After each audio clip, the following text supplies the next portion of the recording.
Oh man, hello, hello. What the? Yeah, yeah, yeah.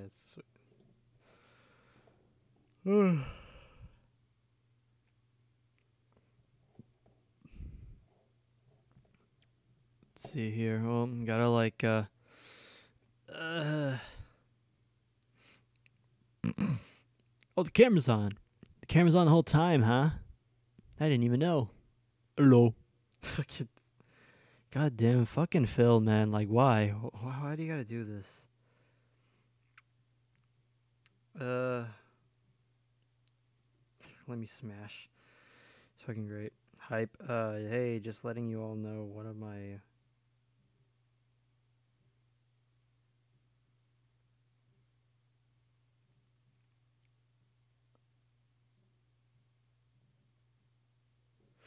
Oh no. Yeah, thank you. Thank you. Hey there, Spooky. Yeah, no, I'm in the Discord right now. I'm about to let people know that like I'm live right now, and so yeah, uh, one of these days I would like to hook up a webcam and like to record, but the thing is, though, is like I don't want to show my face. So, but I do have a disguise though that I would like to wear. It is actually a disguise that I like to wear. Well, you know, it's a disguise I like to wear, and also I would like to go around and like record myself doing stupid crap with it. For example, like I have this idea where I want to go outside with while I play Pokemon Go with it and all that stuff. I don't know. I just wanted to run around and do stupid garbage. But anyways, I've actually found an interesting video that I'm sure you would like because it actually goes talks about the it goes back on that topic that you brought up about like backwards music or whatever. Yeah, I found a video something similar to that, and as you can see in the title of the video, it is called "A Sad Satan." Anyways, so okay, first of all, I just want to say everyone is shy at first. I remember Full Bender used to wear this Chinese fox. Did he really? Did he really wore that? That's so fucking funny. Like the thing. Well, here's the thing though. I just don't want to show my face because it's not that I'm shy. It's just like it's a character that I guess you could say it's like my online character. I feel like doing really. I guess you could say. I guess like a good example would be like Spoon. I guess. Oh, dude, I love the sticky paddle, and yes, he did. Yeah, I also love the sticky paddle. It's fucking. I love creepy gaming. Anyways, I need to look back on that. I wonder if it's on his one of his past streams. So, anyways, let me quickly share this that I'm live on the Discord. Self promotion. Uh, but yeah, no, like holy shit, dude, that sucks. Alice fucked up her hard drive, or her hard drive fucked up, dude. It sucks.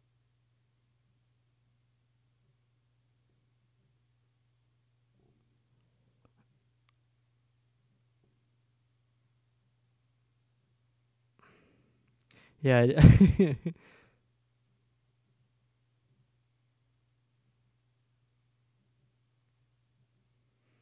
you recover your stuff.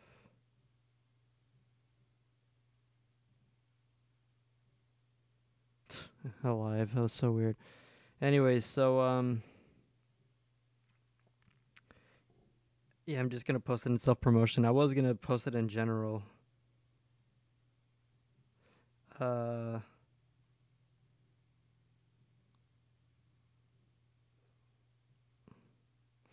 oh, hold on, let's see. Oh, never mind. Oh, just got new members. What the? I can't type for shit. All right. It happened. It happens a few.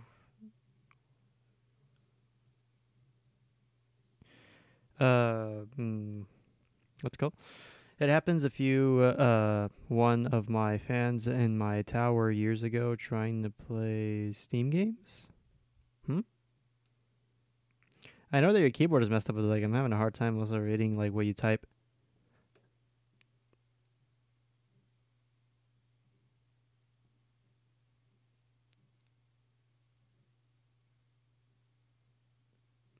Now I half-assed. Okay. On top of that. Yeah, gotcha. All right. So today this is actually the last day I'm probably gonna like do one of these. I got an idea. Okay. All right then. This is gonna be the last time I'm probably gonna do one of these live streams. I will do it again, but not sure if the same topic will be on creepy stuff. Although I would love to do more of these. I guess I should say. But so just a quick message. So for anyone that's watching this pre-recorded or watching this and the who didn't attend the live stream last time, we're looking at creepy videos. So hopefully, if you guys subscribe to the channel, you guys can keep can keep track of like when I'm gonna do these again. I love doing these. So yeah, on keep on screen keyboard for the win. Yeah. So first of all, I am Vinny Kills, and welcome guys for the creepy weekend stream, or chill stream, I guess you could say, and calling it the weekend spooky weekend, I guess you could say, because I've been doing this for the past weekend. But tomorrow, though, it's going to be Sunday from where I'm live streaming this. So I will be working on tomorrow. I won't be doing this again. I'm gonna work on a video. Hopefully, I can get that done either by Monday or by today, because I'm off Monday from work. Not really. I'm gonna do like another commentary video. And it's on a certain someone many people has already talked about, but I would just like to throw in my 2 cents on it. Really, not just for attention. Just want to clarify, it's not really for attention, but it's just something that I just want to give my own opinion about. So, yeah, no. With that being said, but hope you guys are enjoying the past few live streams. I will be live streaming more gaming stuff. One game I actually feel like live streaming soon is Dead Space 1, because that is one game I have not played yet, surprisingly. Yeah, throughout all my years, I have not played that game yet. So, without further ado, I'm going to go ahead and start the video. As you can see, okay, before I start the video, as you can see, the title is called Sad Satan. And so, I just want to say, I love video games. I mean, who doesn't, right? Everyone uses it as their favorite, as a pastime, as a gateway from reality, right? So, with sometimes there can be always there's always that one game that people are shocked or people are always scared of. Dude, DS1, Dead Rising 1 is the shit. Oh, and Dead Space 1. I thought you said Dead Rising 1. Dude, yeah, no, Dead Space 1 is really good. Hey, Kenshin. So we are watching spooky videos at the moment. This is like a thing I've always wanted to do, as I've mentioned in past streams before. So welcome, Kenshin. I hope you relax and I hope you get comfortable. Like if it gets too scary, just know that I'm here. Well, I mean, if you get scared, it's whatever.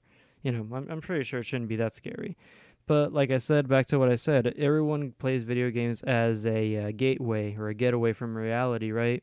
So sometimes there's those games that will hardly scare us or hardly will like get us. Now, for Sad Satan, this is a very interesting one, because I've actually seen one of my favorite YouTubers play it.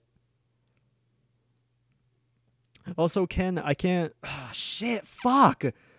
Okay, I just want to say I'm sorry that this intro is getting a little too long. I ain't scared of nothing. I'm edgy and cool. Grr. Hey, man. Fucking great.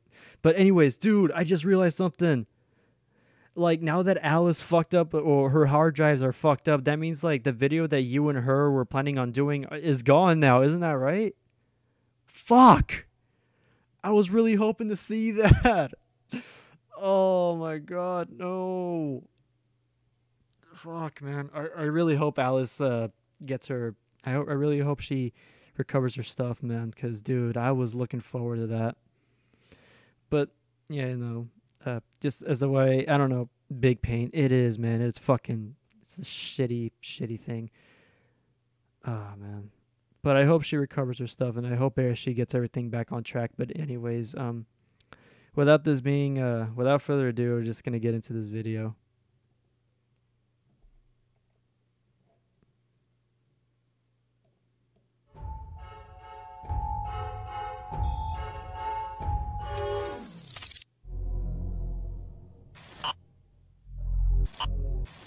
Ladies and gentlemen, Mike Hardcastle here with the Sticky Paddle Gaming Network, bringing you another edition of Creepy Gaming.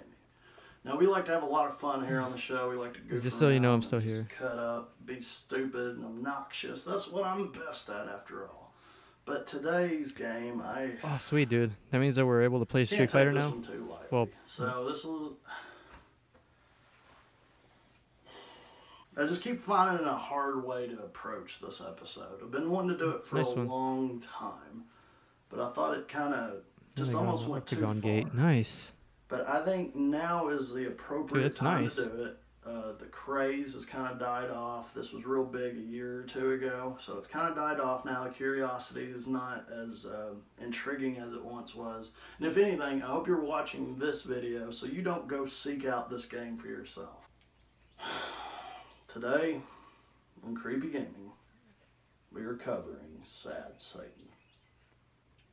A lot of people requested this episode, but at first, I didn't feel right doing it. Yeah, I'm not gonna throw any plugs. I'm not cracking any jokes this episode. So Nice, man. let's just dive right in, shall we? Ladies and gentlemen, turn the lights down and the volume up. I just want to say I really love this guy's setup in the Creepy background. Gaming. Oh, dude, no. Kitchen will wreck me.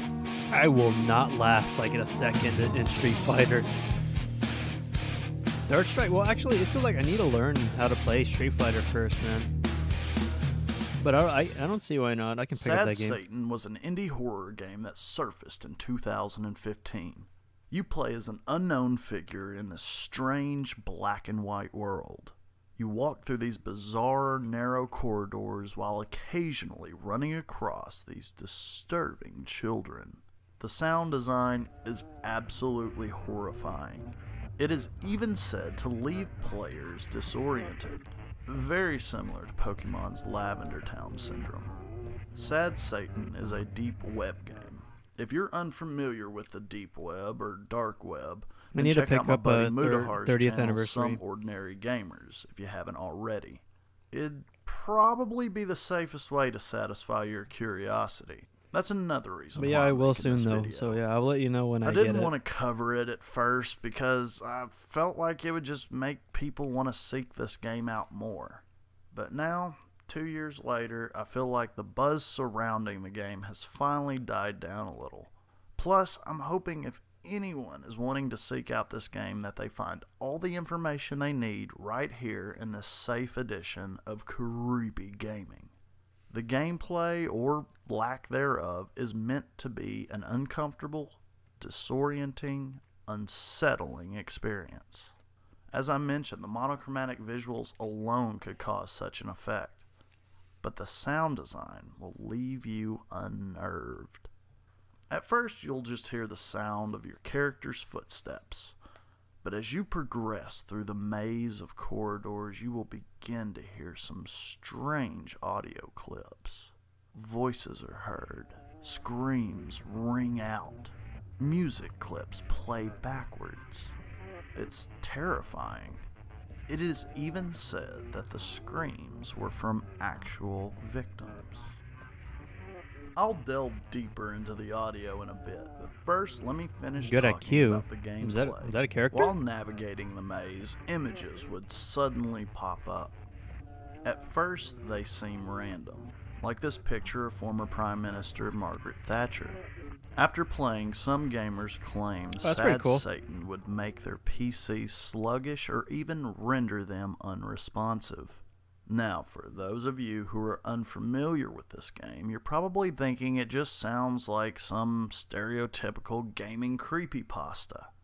This is where the game Sad Satan goes from creepy to controversial.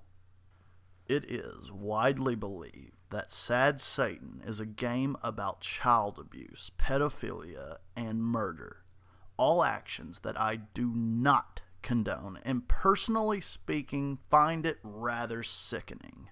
This is why I have been so hesitant to talk about this disgusting indie title. Me personally, The I game do like fighting surfaced games. on the YouTube channel Obscure Gaming Corner. A subreddit was then formed to break down the game, theorize, and try to solve the sick puzzle that was Sad Satan. I like fighting games. From I what guess I've one of my gathered, favorite there ones are at the two moment has to versions of be the Marvel game. vs. Capcom. A safe version and an illegal unsafe version. Remember the audio I mentioned earlier? It really makes you wonder if the screams were that of Is he real complicated to victims. use, or The audio clips that play randomly are said to be that of accused murderers, such as Charlie Manson, just for an example. Although this is disputed. There is also a claim that the game uses binary beats it uses and even alleged they number uses that stations, picture, by the way. It's real all weird. of which could create a feeling of nausea or uneasiness. Audio reversal or backmasking plays a big part in the game. As a matter of fact, people wondered where the name Sad Satan derived from.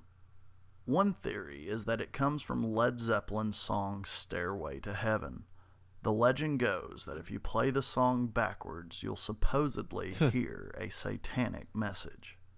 I'm going to attempt to play a backmask clip of Stairway to Heaven if YouTube permits. This is the verse that allegedly references Sad Satan. I will provide you with the supposed words on the screen. No, this is just a rumor, though.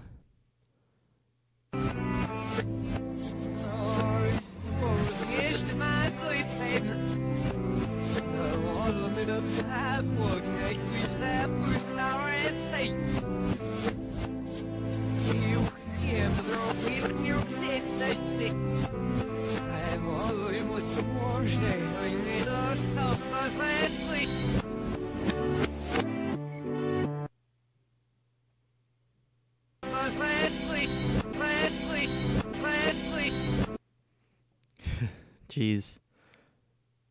What seemed like seemingly random I don't know either. ended up being much. Oh hell no, bro! more. I mean, yeah, man. From what I understand, this the game, unsafe like, you can't version find it features anywhere. You can only pictures of find it alleged in sexual what's it called? Predators such as Yeah, Jimmy man. Savile, Well, as well as graphic. Well, that's images part of Led child Zeppelin's abuse songs and called random "Stairway to Heaven," I gore. believe.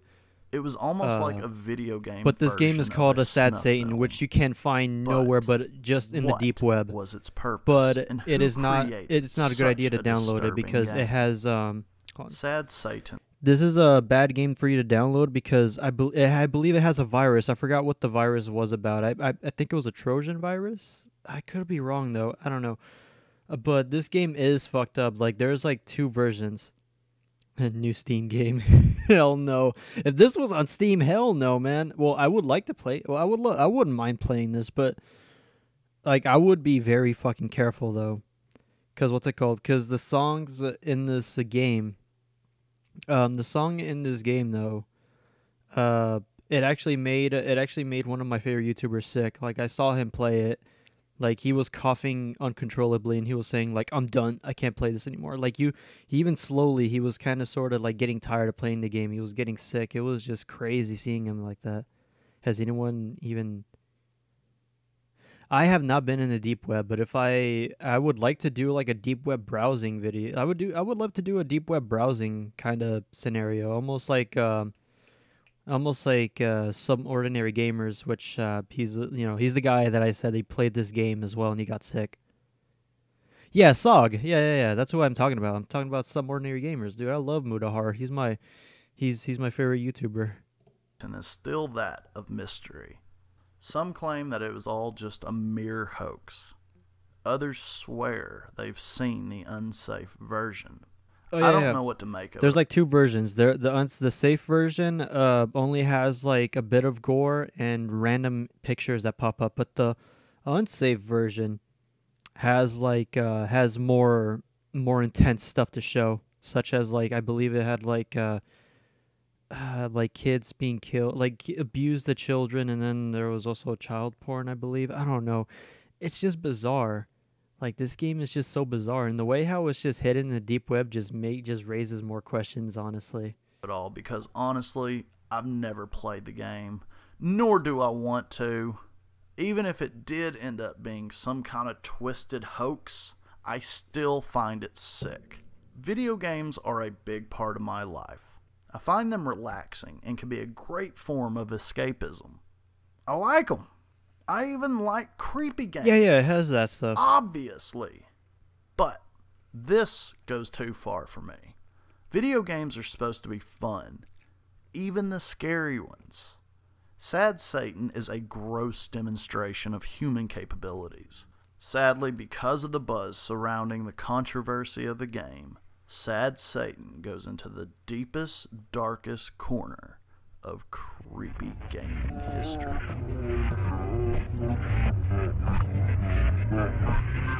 This song is literally in the fucking in the game. Okay, let me just. Okay, here's the one interesting one that I found. Let's tango. Oh, dude, I love Call of Duty. But anyways, 5 sounds from gaming consoles that spooked us as kids. I'm sure there's some in here that we can relate. Anyways, that's actually good timing. Fucking holy shit, that is uncomfortable. It is, Kenshin. Like, you don't know, like, that's literally what this game is about. Like, it just has you traveling around a maze, and then like when you run into a kid or you run into a figure, it would pop up with like these weird. Yeah, I love Call of Duty. But anyways, yeah, it would pop up with these creepy images or these disturbing images. Like I said, Mudahar from Somewhere Near Gamers, he played the safe version, and there was like 2 or 3 pictures that had like that had gore in it. One had like of a girl getting her head decapitated, I believe. The other image had like of a guy getting his guts ran over by a truck. And then there was like another one where there's a guy, he axes a dude's head off, I believe. I don't know. I don't remember what the last picture was, but yeah, it was. Oof. It's disturbing. Yeah, it's not okay. Like that game is just fucked up in so many ways. But I, for myself, would like to experience it because I want to see like how bad this. I just want to see how bad it is. You know. What game was it that Mullen Mike stopped? Which game was it? I don't think there was there ever a moment he stopped?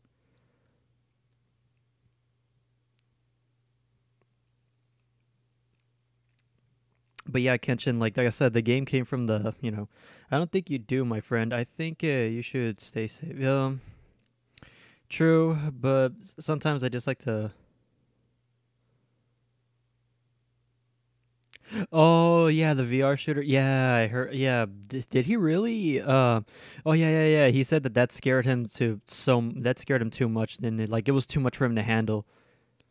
Honestly, I do want to buy a PSVR just to experience that game as well. But it's like, I don't want to spend like extra $400. Like it's too much, man. And especially like when there's not very much interesting VR games really. But yeah, no, like sometimes I guess you could say that like to challenge myself mentally here. Like I just want to like challenge and see like how much my mind can like take this game, because like another interesting thing about the game about Sad Satan is that like it has like it has like a tone or a song in there that just makes you feel uncomfortable. So I believe it mentally fucks with you.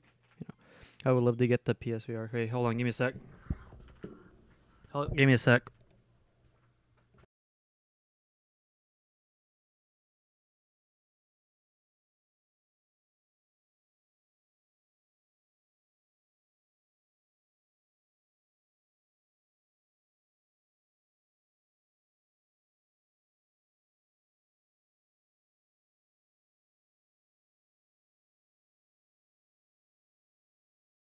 All right, well, there's that. There was that, but yeah, I would love to get but yeah, no, I would like to try out Resident Evil 7, honestly, on PSVR. Well, not on PSVR, but just on VR in general, because that does look really cool. But anyways, yeah, I just like to mentally challenge myself with this, well, that doesn't sound right. I like to just challenge my mind and see how much I'm able to handle in all the disturbing stuff, really. But at the same time, though, I just don't want to go batshit crazy. But anyways, that aside, here's 5 sounds from gaming consoles that spooked us as kids by Bizarre Bub, which he's pretty cool as well. Old gaming consoles fascinate me, and although they're not as high-tech as today's consoles, gaming consoles from the past have some qualities that make them just as good as the latest systems. However, one very distinctive quality that old consoles have are their so-called Easter eggs and error messages. Coming across these as a kid really spooked me, and the reason for this was not because of the visuals on the screen, but the sounds that came with the message. These eerie sounds definitely seemed out of place for a console that was meant to That's true. entertain, and it surely scared a lot of young gamers. That said, here are 5 gaming console sounds that spooked us as kids.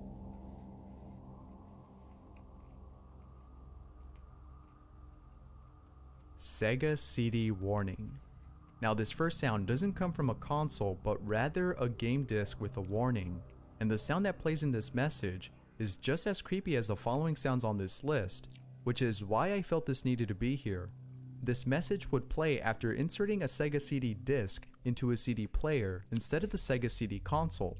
In other words, if you were to place a Sega CD disc into a regular CD player, you would get this message. The original PlayStation? Oh, dude, if you think that's ear rape, no, you have not. You have not heard of it. But Kenshin, yeah, no. But I don't think anyone has beaten Sad Satan because, like, it was first uploaded by a guy called Obscure Gaming. Even he didn't manage to beat it. Actually, if you go to his channel right now, I don't think he's uploaded anything. I mean, all he's uploaded was just a... What was it called again? Shit. All he's uploaded was just gameplay footage of Sad Satan, but he hasn't even finished it yet. Oh, fuck. Actually, I think his channel is gone, actually.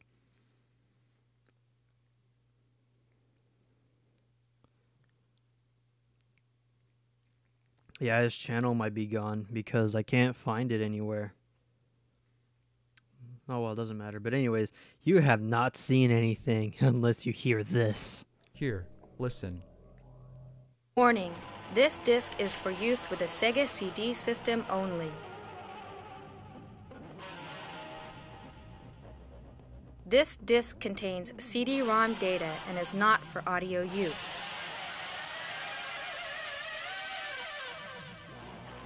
Please press stop on your disc player now.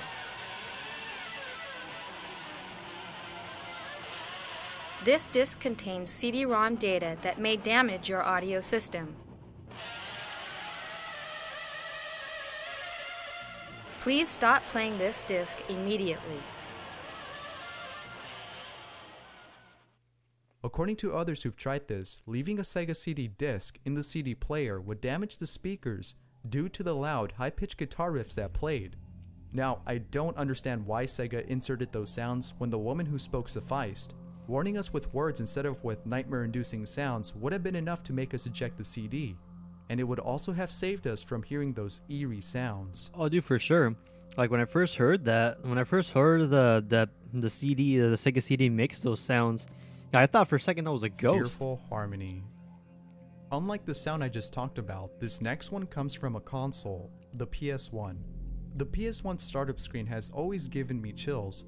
Hearing that sound after turning on the PS1 wasn't scary, just pretty cool to hear.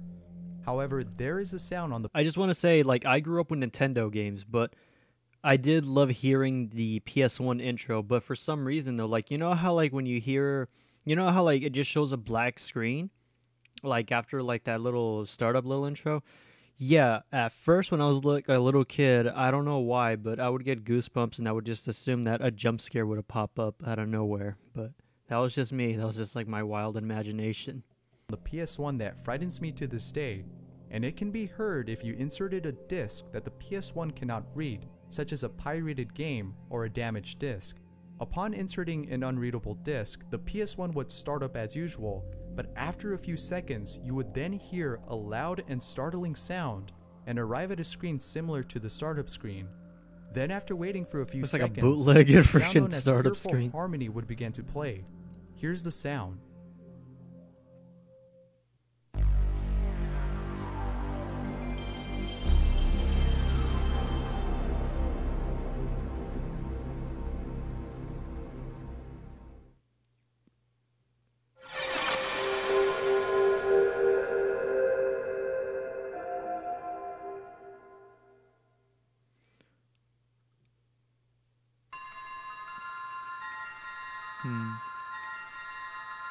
Yeah, like this screen right here. It's not this screen specifically, but it's like, you know, but it's the one,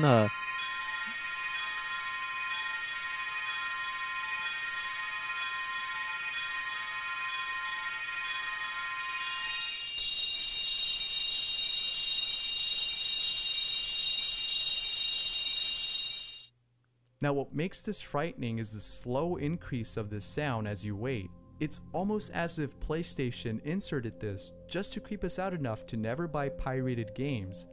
This error message surely spooked me, but it isn't the only one from PlayStation. As you'll see next, there's more sounds from PlayStation consoles that scared kids. Oh, really? For me, I thought the chimes were personified like fear. Oh, I thought the bells. Just like the previous sound, this next one can be heard on the PS1. Personified fear, the name of the sound, can occur if you inserted an unreadable disc or if the BIOS of the PS1 is corrupted. Now, unlike Fearful Harmony, personified fear stops playing after a few seconds.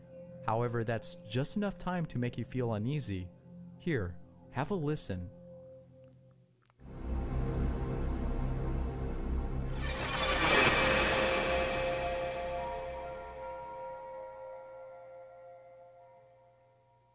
I believe it's that sound, actually. The sudden swoosh of this sound and its harshness was just enough to give me goosebumps, but what makes this scarier is the silence that follows. On top of that, you also arrive at a black screen. The darkness coupled with the silence can put you on edge, expecting a jump scare. Thankfully, there was none of that. Even with even with the startup screen starting up normally, it would even still creep me out a little bit. The PS2's red screen of death. By now you're probably surprised that most of these sounds come from PlayStation consoles, but I promise you that the last sound on this list will not be coming from a PlayStation, and I also promise I never really understood the PS2 one because like it doesn't seem that scary to me. Now this error message, known as the red screen of death, appears on the PS2, and just like all of PlayStation's error messages, the red screen of death comes with an unnerving sound. Listen.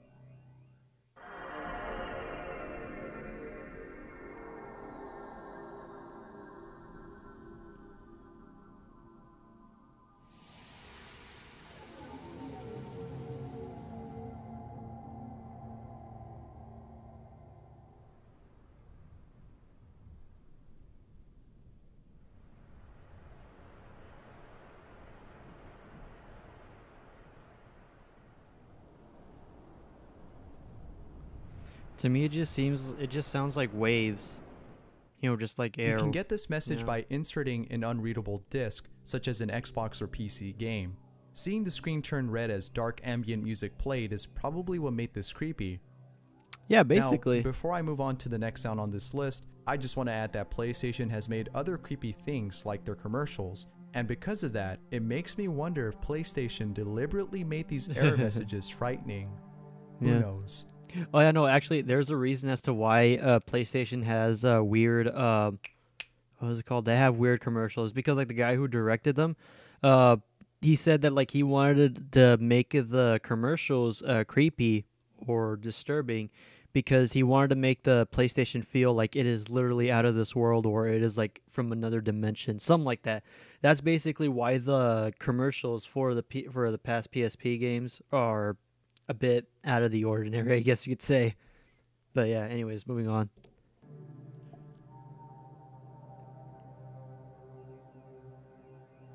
Xbox.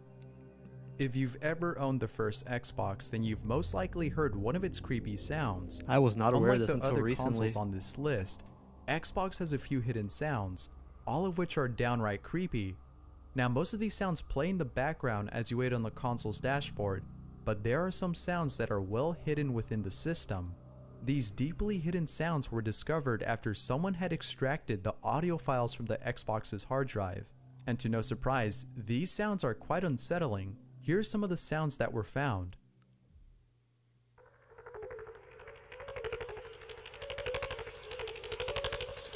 It's funny though, like I recently bought an Xbox, the original Xbox, not recently, but like a few months ago.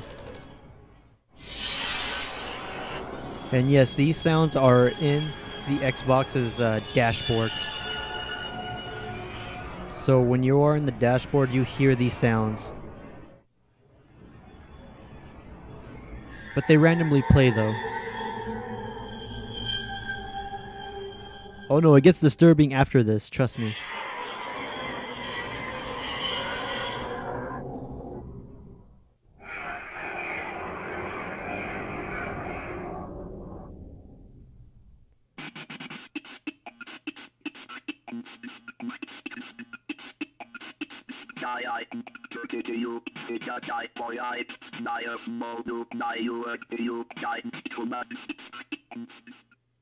According to Microsoft, these sounds Yeah, because like the Xbox, the original Xbox, like the thing about it is that like it was literally had yeah, I remember the original Xbox never bothered to listen to the sounds though. Yeah, no, it has these sounds that you're listening to, and oh man, it gets creepy like in a little bit here.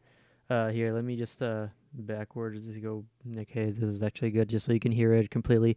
I just want to say, like, yeah, the Xbox, the original one was good because apparently it had like PC stuff like literally crammed into a fucking console. Usually it just jumps right into the oh shit, yeah. But anyways, here we go. This is what Microsoft had to say as to where these sounds come from. According to Microsoft, these sounds are actually public domain audio from NASA transmissions from the Apollo days that they tweaked. In other words, these were NASA transmissions that were modified in such a way that they came out sounding creepy, and the reason for adding these sounds, according to Microsoft, was so that the console would seem like it was made of technology from another world. Their intention to make the Xbox unlike any other console by adding those sounds was a success, but hearing those sounds as a kid didn't make us think Xbox was a superior console. It just left us feeling uneasy. Thanks for watching. If there's any creepy sounds from consoles I left out, let me know in the comments below. That said, I'm Bizarre Bub, and I'll see you in the next count. Yeah, and then I decided to pick the next one out of just out of a pure comedy. But hey, I mean, I'm pretty sure there's some funny things about it too. You know, there's some funny things. I'm sure there's some serious things, really. From Oh God, fucking Fortnite. Anyways, I never been crazy about shooters of the original Halo. Oh yeah, the original Halo was pretty groundbreaking and way. Oh yeah, for sure. I mean, I'm sure everyone feels that way about Halo. I mean, honestly, for me, I never really played Halo. Not until Halo Reach was my first Halo game, and honestly, I fell in love. I was like, dude, this game is awesome. I need a 360. So, yeah. Anyways, so without further ado, here's some creepiest things found in Fortnite. From ghostly sounds coming out of nowhere to a creepy room hidden inside a house, here are 6 creepy things found while playing Fortnite. God damn it. Oh, look, win Humming V-Bucks. Ghost. Fortnite Save the World is filled with lots of lore and Easter eggs in comparison to its other free-to-play Battle Royale game. That said, you're bound to find some things Gears that are was pretty alright, I weird in guess. Fortnite Save the World. In fact, you might find some things that are a little too weird to the point where it just comes off as being creepy. For example, take this gameplay in which showcases one of the subtle things that can be found while scavenging for wood in forested areas.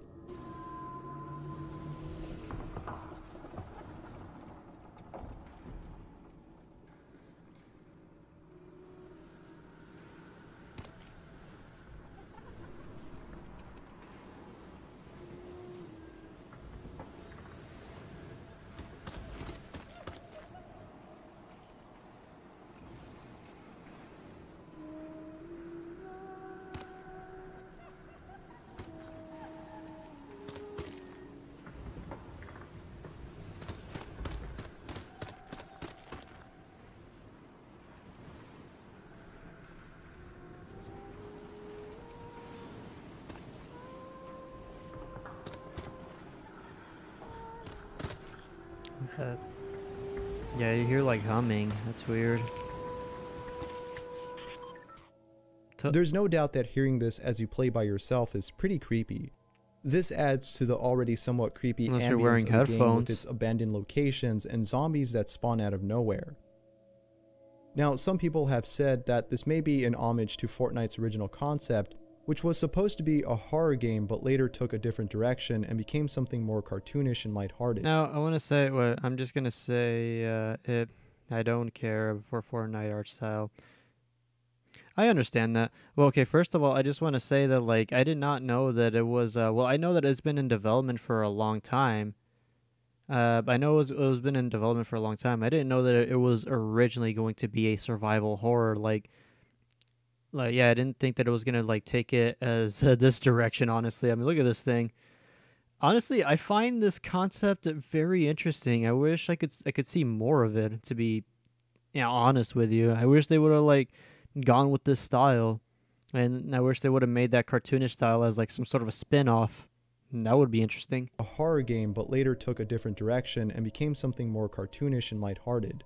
Whether or not this was a tribute to the game's original concept, coming across this is nonetheless very haunting.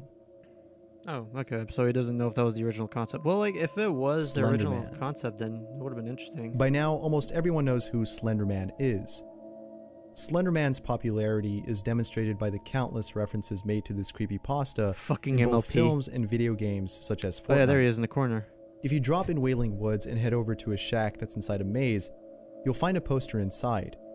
If you look at this poster for a couple of seconds, it may turn into something you might recognize.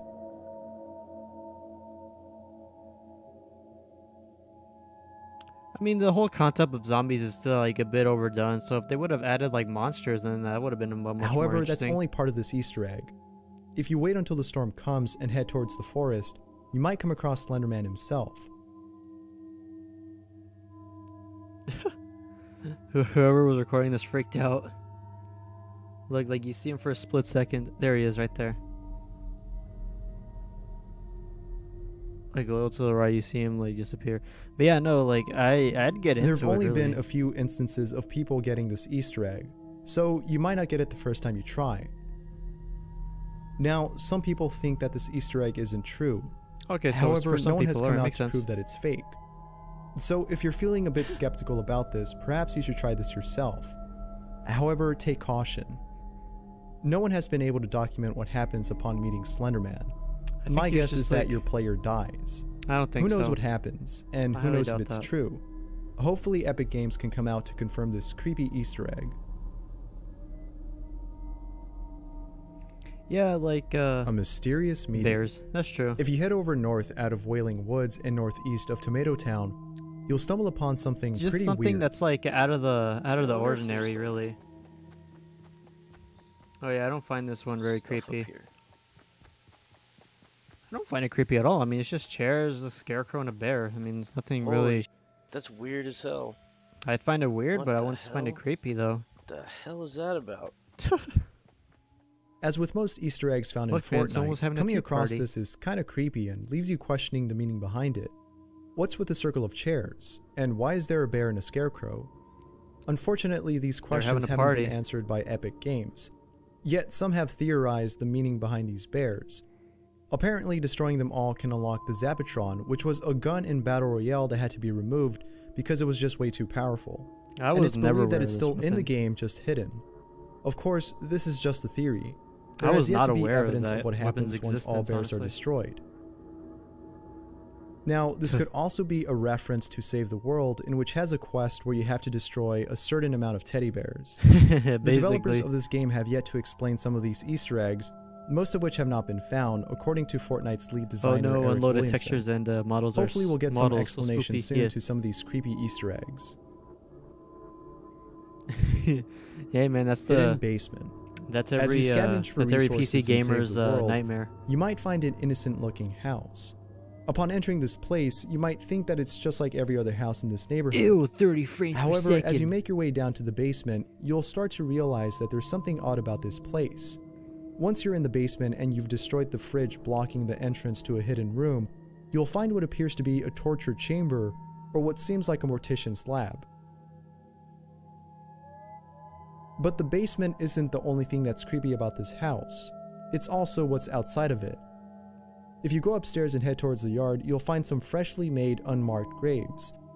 Of course, this coupled with the torture chamber downstairs man. leads to the conclusion that Yeah, this man. house belonged to some deranged serial I killer. hate you. But what makes this even more unsettling is the lack of a backstory. You're Yeah, only man, left that's with your literally every PC imagination to fill gamer's, in the like, blanks what of they all what care happened to these about, people just before being frames. buried. And if you're like most people, your imagination might cause Ew, you to think about you like some to play pretty at dark 30 things. FPS? Fucking peasant. Fucking. Disappearing teddy bear. If you drop in a gas station and climb up the stairs of a mechanic shop, you'll find a room that's completely empty.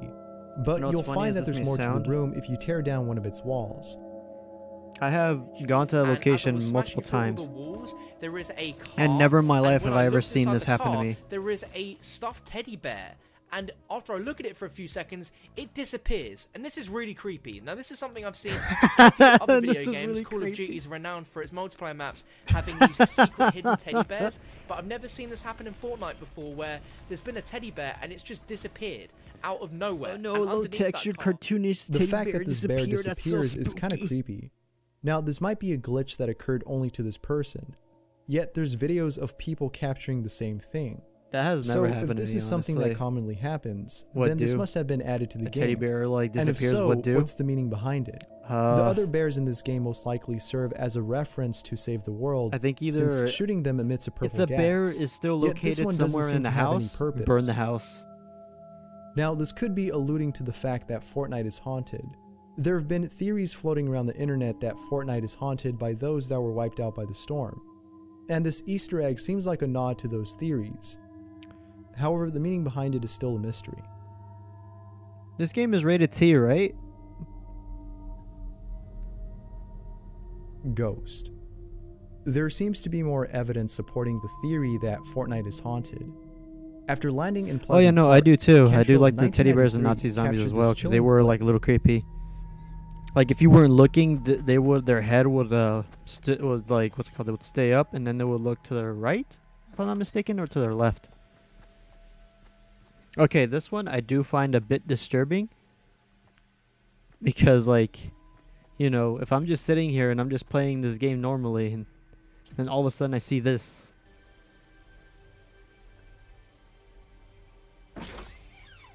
The door just randomly opens like that. I would be creeped out According as to well. a subreddit user, there have been rumors floating around that the word pleasant is used as a cover-up for the terrible crimes that occurred inside. Those that died in this place were buried in haunted hills, and every so often the spirits of the deceased would travel back to Pleasant Park to continue living there as they did when they were alive. If this is true, then Pleasant Park isn't the only place that's haunted. Others have captured weird things as they explored certain locations.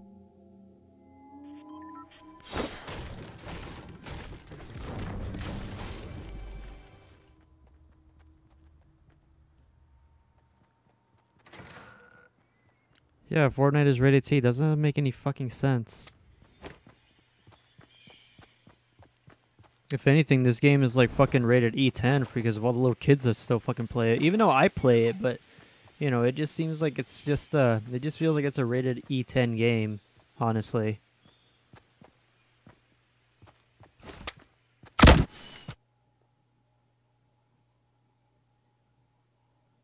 Oh yeah, I think I've heard of that as well.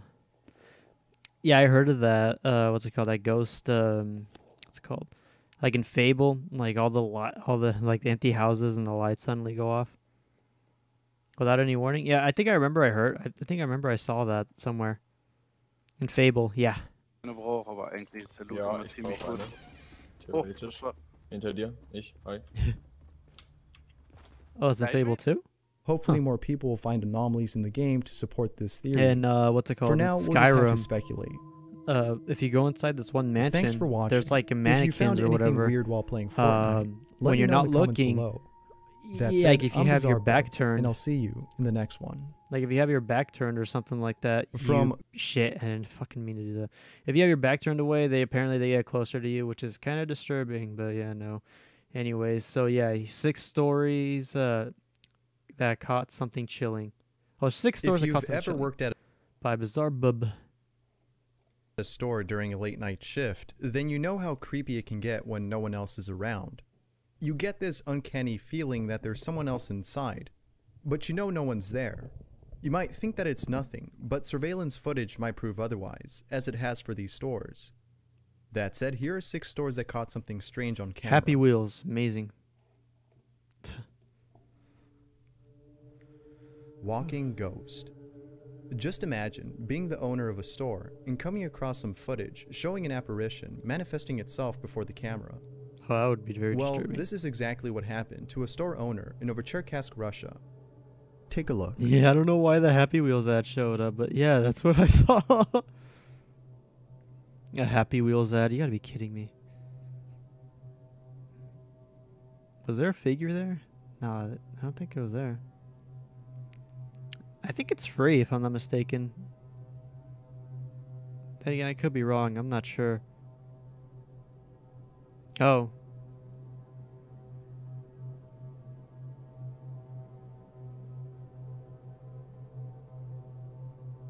Yeah, it's weird how that disappeared all of a sudden, like just instantly. Oh, okay. But yeah, no, like 90% sure it is. I think it is. Like I'm not 100% sure. I'm like, I'd say like I'm at 50% sure. Whoa, what? That's vandalism. If I were a ghost, I would just like scare people. Perhaps I the wouldn't scariest part vandalize. of this footage That's fucked is the up, bottle man. that breaks a few seconds after the ghost disappears. Some have likened this apparition to a duende, which is an evil gnome, according to Hispanic folklore. The way in which this apparition walks is similar to that of a duende's, and further supporting this claim is the fact that something broke soon after its appearance. Duendes are known to be mischievous, and this is something an evil gnome would do. However, this is all speculation. Whether it's a gnome or poltergeist, one thing for sure is that it's something no one can explain. Actually, that shadowy figure though, I have seen that. I have seen that. I have seen that video, but I cannot fucking find it anywhere. Even when I try looking for it, I can't find it. All it just shows me is like, some sort of like stupid gnome video. I don't know. But yeah, no, like I have seen that before. Like it's weird because like you see like this little short figure, like he's like walking, but you can see that he's like limp, and then like he just you can see him like just sidewalking and also very limp, and then he like does something with his hands, and then just there's this big flashing light, and that's what happens at the end of the video. Obviously it's probably edited, but who knows. But I do find that a bit disturbing though. Robbie. This next video takes place inside a mattress store in Kingsville, Texas. At the start of the video, we're introduced to two friends who appear to be employees of a mattress store. They mention that they were told about this place inside that is believed to be haunted. They then proceed to walk over to this location and film this spot in the hopes of capturing something unusual. This is what they captured.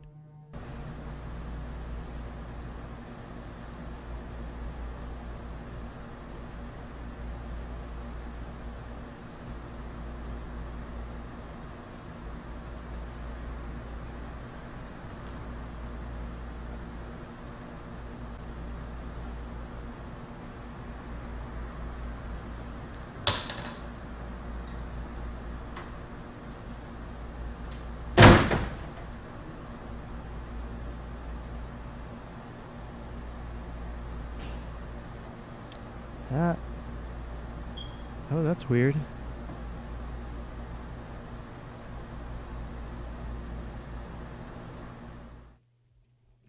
Well, the thing is though, is like I honestly, like if someone offered you to or a chance to go to a supposedly haunted building, I would like to go, honestly, because I do want to like, well, it mostly depends, because here's the thing, like is the building really, like is the building haunted?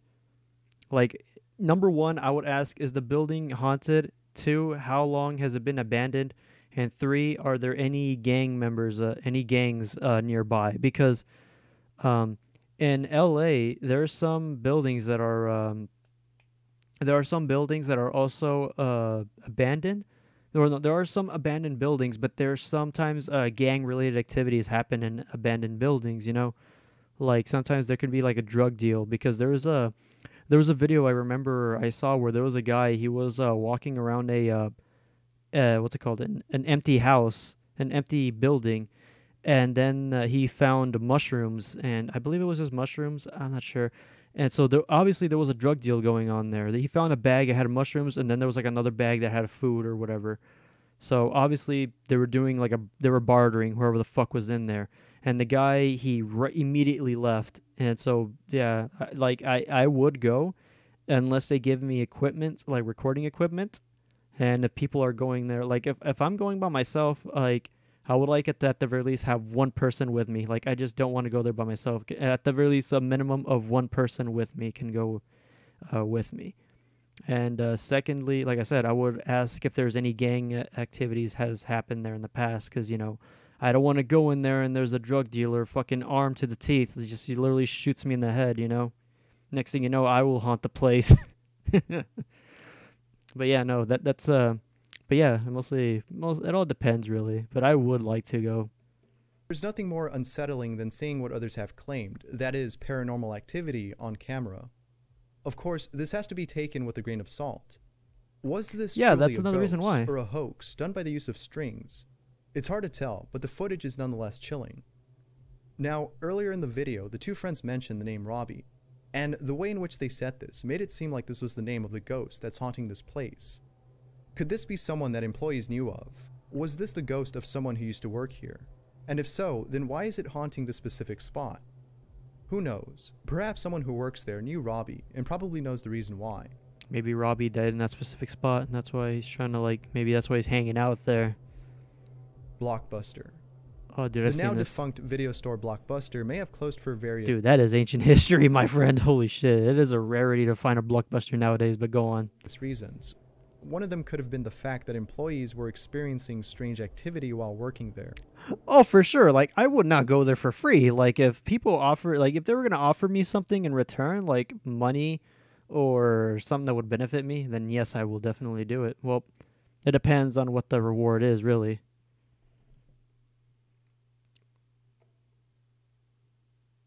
Yeah, I think it was Robbie who wanted to play some Smash. Or maybe it's that old console, you know, like in the NES they had Rob or whatever, like an accessory. Yeah, I think that's who it was. For instance, take this Blockbuster in Mexico, which reportedly was haunted by a poltergeist. Take a look at the footage captured inside, and watch closely at both the cart and DVDs on the shelves.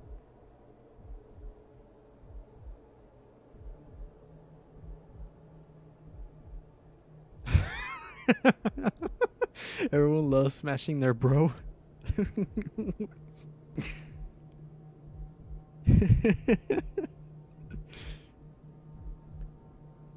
I have seen this clip many times, and like there's no way that strings was made. There was no way that someone was pulling strings here, because look at this. Like, look at the shelf that's in front of him. Well, yeah, no, first the cart actually, because the cart starts moving. He's like huh. Alright, just going back to stocking these. No big deal. And then a few seconds later, okay, I guess I'm done here. Now for me to go over here. Movie falls. Okay, so yeah, at that point, he's like thinking to himself, like, maybe, you know, I think I misplaced the DVD incorrectly. All right, there we go. Now it's placed neatly. Now it shouldn't fall.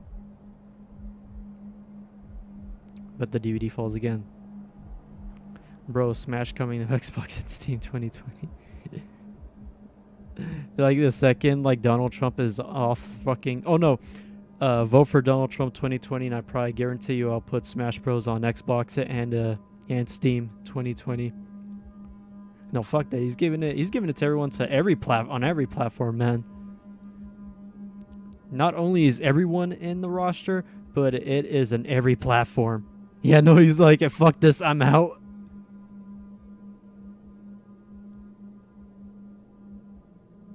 Again, there's nothing more frightening than being alone during a late night shift and seeing something incredibly haunting occur right before your eyes. Now, I just want to say that, like, I don't think he was alone. Or unless, like, unless if he was alone, then maybe he was there till closing time. Let's be honest here. That, or maybe one of the managers had to be there with him. It mostly depends, but who knows? With most paranormal videos, it's always good to question the claim being made. Could this have been a setup? Or is this actual footage of a ghost?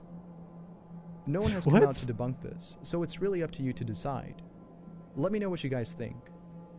Oh yeah, that clip, what's it called? That clip was probably fake. Padlock. The one with the following footage was captured inside a warehouse. This video was uploaded by an employee who claimed this is actually unedited security camera footage recorded by myself using my phone. Well, that a ghost might have been caught on camera. According to this person, an employee of the warehouse couldn't open the gates shown on screen because a padlock was on it. The coworker then heads over to the office to grab the keys for the lock. However, soon after this person leaves, this happens.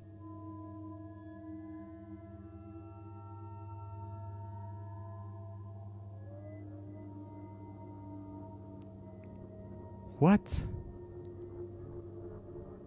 Wait, what? Huh? Clearly, there was no one in sight when this happened. Just imagine being the person who saw this on camera and not knowing how to react. Yeah, that's It's disturbing. quite scary to see something like this, especially in a place where you work at. Now, it's worth pointing out that if you look closely at the padlock near the bottom of the screen, it appears to be turning by itself. Could it be that this ghost was helping out this person? Or was this just a gust of wind that propped open the gates? There's no way that was a gust Who of wind. knows? Because Perhaps that padlock is probably metallic, right? And if I remember correctly, it's hard to like when you have wind is not strong enough to push anything that's metallic unless like it was very windy. But even if it was windy, I highly doubt that it would push it that bad. Like you can see that it was like moving a bit too much there. knowing the history of this place might give some clues that indicate whether or not this place is haunted. Haunted shop. Both Danny Parker and Rachel Archer are owners of an antique shop located in South Yorkshire, England. Ever since they opened, they've been experiencing unusual activity inside their shop. Oh. According to Parker, there have been at least 50 incidents of strange things that have happened in just 1 year of opening their store. And although this is hard to believe, Parker has some chilling evidence to prove his claim. Take a look at the CCTV footage from his shop. Yeah, because like it did seem like something was like in the on the padlock, right? He wants the supplies to build Shao Kahn a new pool.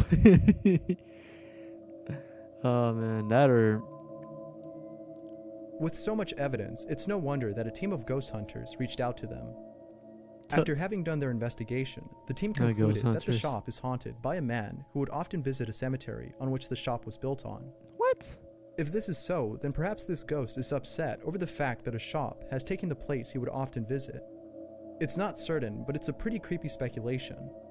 Let me know what you guys think. Yeah, but that was like indoors, if I'm not mistaken. Roaming ghost. A roaming ghost. Chilling footage of a ghost roaming inside a vintage store was caught on camera. Take a look. Of course, a vintage store. Oh yeah, I see it. I see the figure. It's like up top, like right up there. Sure, that's a ghost and not just some very thin fucking fabric that's just floating around. This clip was captured inside an antique shop located in Station Street, Nottingham. If you look closely at the figure that appears before the camera, it seems to take on the form of a person who is believed to be the wife of the store's original owner, Mr. Hopkinson. According to the current owners, this may be Miss Hopkinson, as she was the shopkeeper of the store before passing away years ago. And further supporting this fact are pieces of anecdotal evidence. There have been stories of weird things going on in this shop, and people who felt uncomfortable being inside, especially when alone. There's no doubt that seeing this confirms one's thoughts about this place. It may be haunted, but again, like with most of these videos, it's hard to tell if that's true. Oh, that's creepy. As stated before, it's always best to take these claims with a grain of salt. Oh yeah, I've seen that Thanks one. That for one's watching. real. If you've ever felt or seen something strange at a store, Yellow let me know syrup. in the comments below. That said, I'm She's still Bizarro, trying to take and I'll see you inventory even in the after next death. one. I mean, basically, yeah. 5 mysterious screams that were recorded. It's human nature to respond to anyone in distress. Whether it's someone Okay, crying, that is disturbing. That is kind of creepy. The way how that Whether it's girl is someone- like staring, like I know she looks scared, but like my man Danny Phantom needed. Yeah, man, that's Danny Phantom. He's trying to steal himself some new clothes, man. crying or screaming, our innate response is to help. However, I what swear, if you can't oh my find God. whoever is screaming? Fuck off, This has G2A. puzzled many people who've heard screaming but couldn't find the never mind. person. It's almost as though the screams were coming out of nowhere, which is without a doubt pretty creepy. That said, here are 5 unexplainable He's gonna screams catch that were them all recorded. because he's Danny Phantom. I'm home alone and I hear screams. Going ghost. This first video comes from YouTuber Frankie Quellar, who, after coming home from work, records something very chilling. At about 12 in the morning, Frankie grabs his phone to record the strange sounds he's been hearing ever since he came home. At first, nothing is heard, but after a couple of seconds, Frankie records this chilling sound. I'm home alone and I'm hearing somebody screaming in my house. What?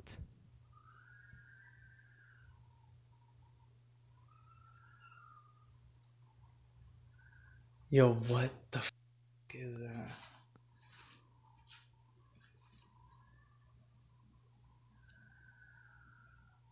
Sure that screaming is not a car that's screeching outside? Sure there isn't some sort of fucking Tokyo drift going on outside near your home? Soon afterwards, Frankie heads over to the kitchen to further investigate the sound.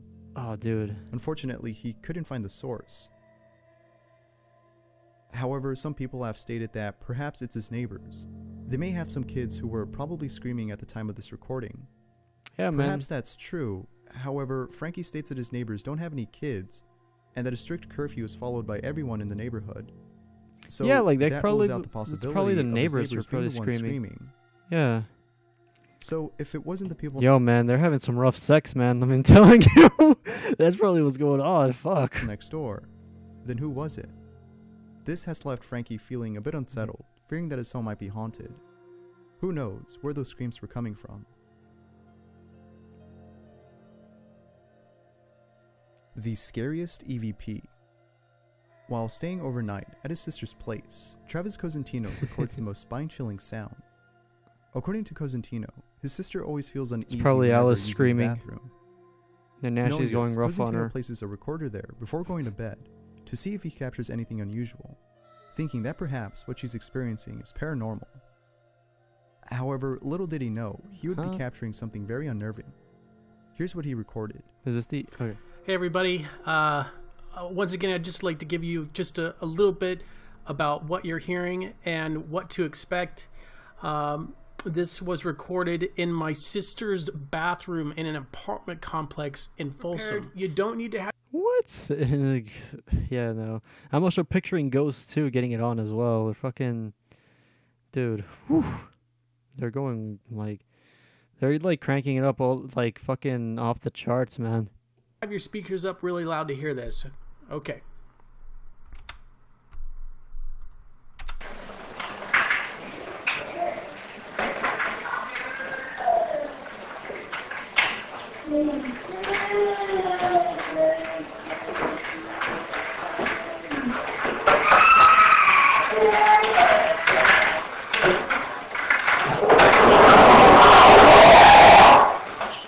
Whoa. That's it. I mean, it is so freaking... Now before playing this, Cosentino mentions that his sister has been involved in paranormal related activities, such as conjuring spirits. Okay, I just want to say that like that was kind of weird, because obviously you heard him like I'd say there was like footsteps walking. I don't know, but you heard like that there was already some sort of activity going on. It's just DSP raging. Yeah, no, that's DSP raging, and then the loud yell is obviously low tier God, obviously getting his ass beat by Guile again, by another Guile. According to Cosentino, this may be the reason she feels uncomfortable whenever she's in the bathroom. Now, had it not been for the screams that came after the strange clicking sounds, I'd be scared of the idea toilet. of this being paranormal wouldn't have been considered. The strange clicks could have been the pipes or ventilation system inside the bathroom. This is usually... Now, I just want to say this. If I have a spooky bathroom, I would be scared of the fucking toilet, man. That toilet would probably try to eat my ass or something. I don't want that. the case with most so-called paranormal videos. However, Cosentino states that there was nothing in there that could have caused that noise, especially the scream. Doubtless, this EVP is pretty scary to listen to. Screams at a motel. YouTuber D. Drudigan records At the a most motel? blood-curdling scream outside a motel. Now that's Here's the right clip. there are two ghosts fucking. It is, man.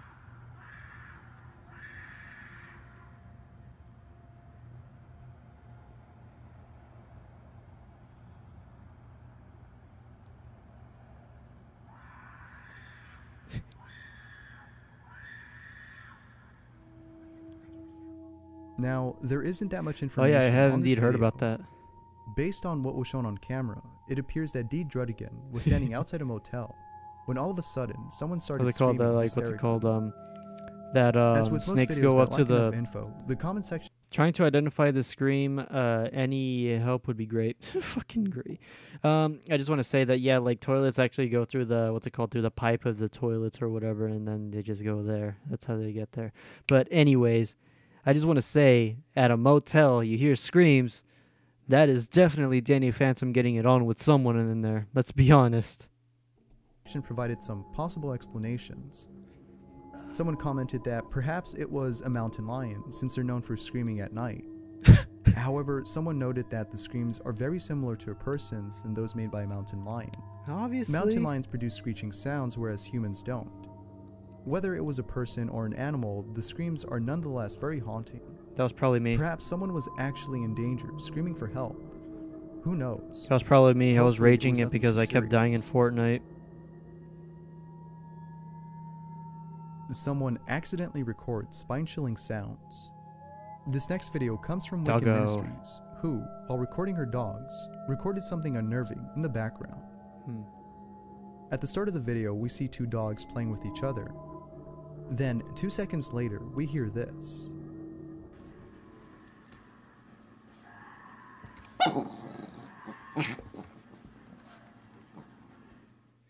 And 50 seconds into the I just video, want to say that's more probably screaming can be edited. heard. Oh wait. Did you win the fight? What are you doing, Loki? What are you doing? That's probably According to Wicked edited. Ministries, there was nothing playing in the background. Whenever she records her dogs, no TV or radio is in use. Plus, she mentions that no one was at home at the time of this recording.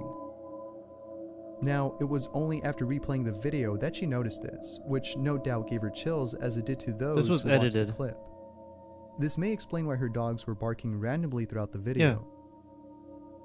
Now, perhaps what she's saying isn't true. Maybe there was actually something playing in the background without her noticing. Or it could just be that someone was in fact screaming for help. It was that Who or knows? someone edited Let me because know like what the you guys dogs think. didn't react to the scream, and I'm pretty sure dogs have sensitive ears. So, you know, how could a dog not hear that? Screaming Ghost. The uploader of this video has been doing some renovations on his house. After finishing up some work, he decides to go into the basement to record. Little did he know, he would capture hell something no, the very basement. chilling. The basement. While recording, he captures this. Yeah, he says that like regular speed look to the left after I turn, it goes fast. That was Sonic. Upon first viewing, nothing is Yeah, seen. dogs and cats have excellent However, senses. I after mean, like slowing down if both they the were video able to and hear audio, a scream, I'm you can pretty see sure what they the would have uploader been claims to stopped be or a they would have ghost. barked or something. But before manifesting itself before the camera, an eerie sound can be heard.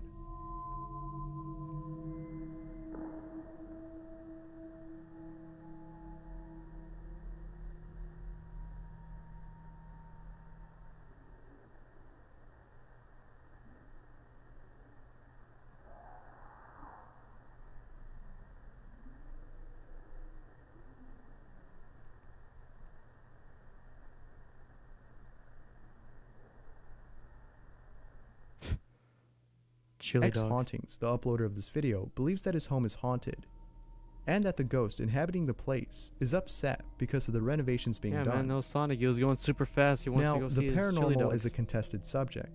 There isn't a clear consensus on whether ghosts exist or not, so it's hard to agree with X Hauntings' claim. However, one thing that almost everyone can agree on is that the scream he recorded is very chilling. Perhaps it's true that ghosts exist. Was it but really a evidence like scream? this Because like you needs to be couldn't hear it supported unless by he scientific slowed down research. the footage. And if you couldn't hear it Thanks at for normal watching. time, then I Let don't me know think in it the comments was below a if you've ghost, ever recorded honestly. something strange. That said, Five I'm mysterious Bizarro, screams. and I'll right? see you. Oh yeah, Nuka's top 5. Here we I go. respect people that work a 9-to-5 job that can show up late for work without an excuse. They show up, take full responsibility. God damn it! Why?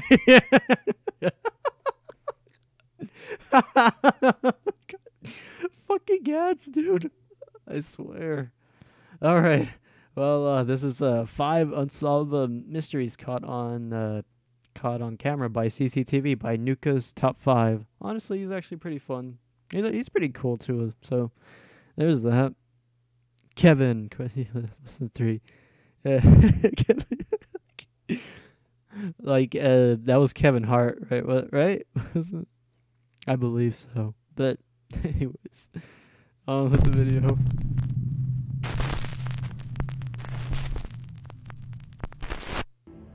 Unsolved Mysteries Caught on Camera by CCTV. Oh man. Jog Rage. A rear dash camera catches a jogger running on Putney Bridge in southwest London. A 33-year-old woman can be seen walking along the bridge in the opposite direction, minding her own business. I swear. What? Without warning, the jogger violently shoves the woman into the path of an oncoming double-decker bus. Yo, that's fucked Luckily, up. the driver is able to swerve to a stop in time to avoid hitting her. Thankfully, the woman only received minor injuries, but the jogger simply continued his run without stopping. He was caught on CCTV camera in the bus as he passed, but the man has never been identified or captured by police. Dude, that was The woman like says that she didn't recognize the man and has no idea why he targeted her in such a violent way. That was an incel. Emma Philippoff.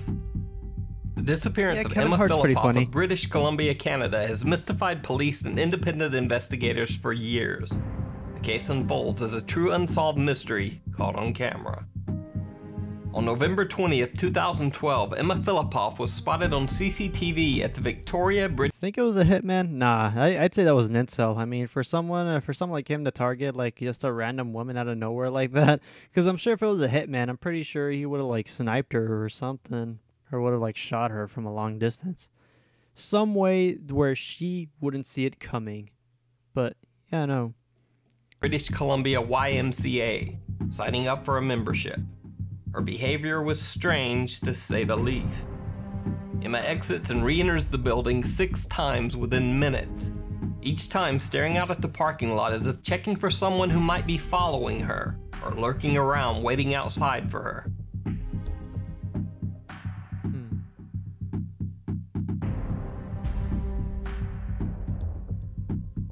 She's seeing something. Dude, she's probably high on something. She's hallucinating. On the early morning of November 27th, Emma went into a nearby 7-Eleven convenience store. She purchased a $200 prepaid credit card and left.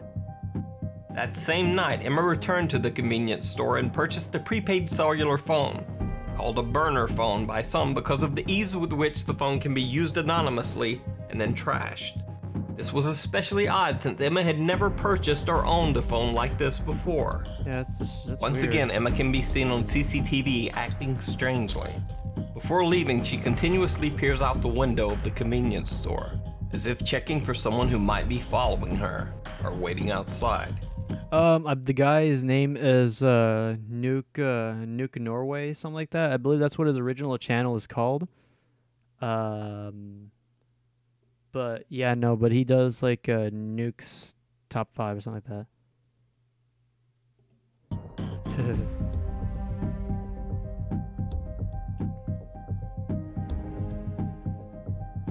Me 17 Bob. That is just She so left the weird. store and was walking along the street when she was spotted by Dennis Quay, an acquaintance who had met Emma once before. So I walked up to her, I'm like, Emma, are you okay? Like, are you looking for someone? Is someone following you? Like, what's happening? Quay said that Emma was acting odd and suspicious, constantly looking around her as if she feared someone were following her. Concerned for her safety, Quay called the police.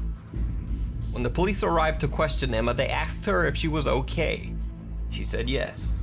They asked if she was upset or depressed, but she replied that she was just fine. So the police let her go on her way.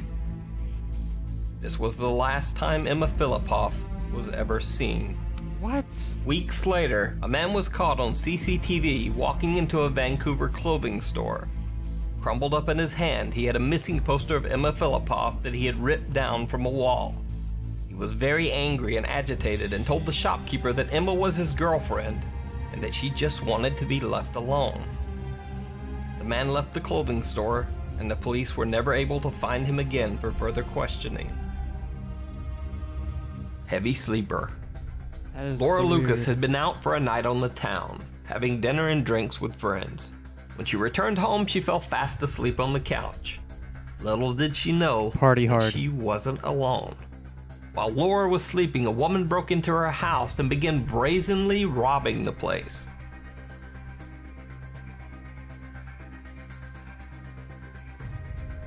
The woman, caught on camera, can be seen passing right by Laura as she sleeps on the couch. The bold robber checks through the various rooms in the home looking for valuables.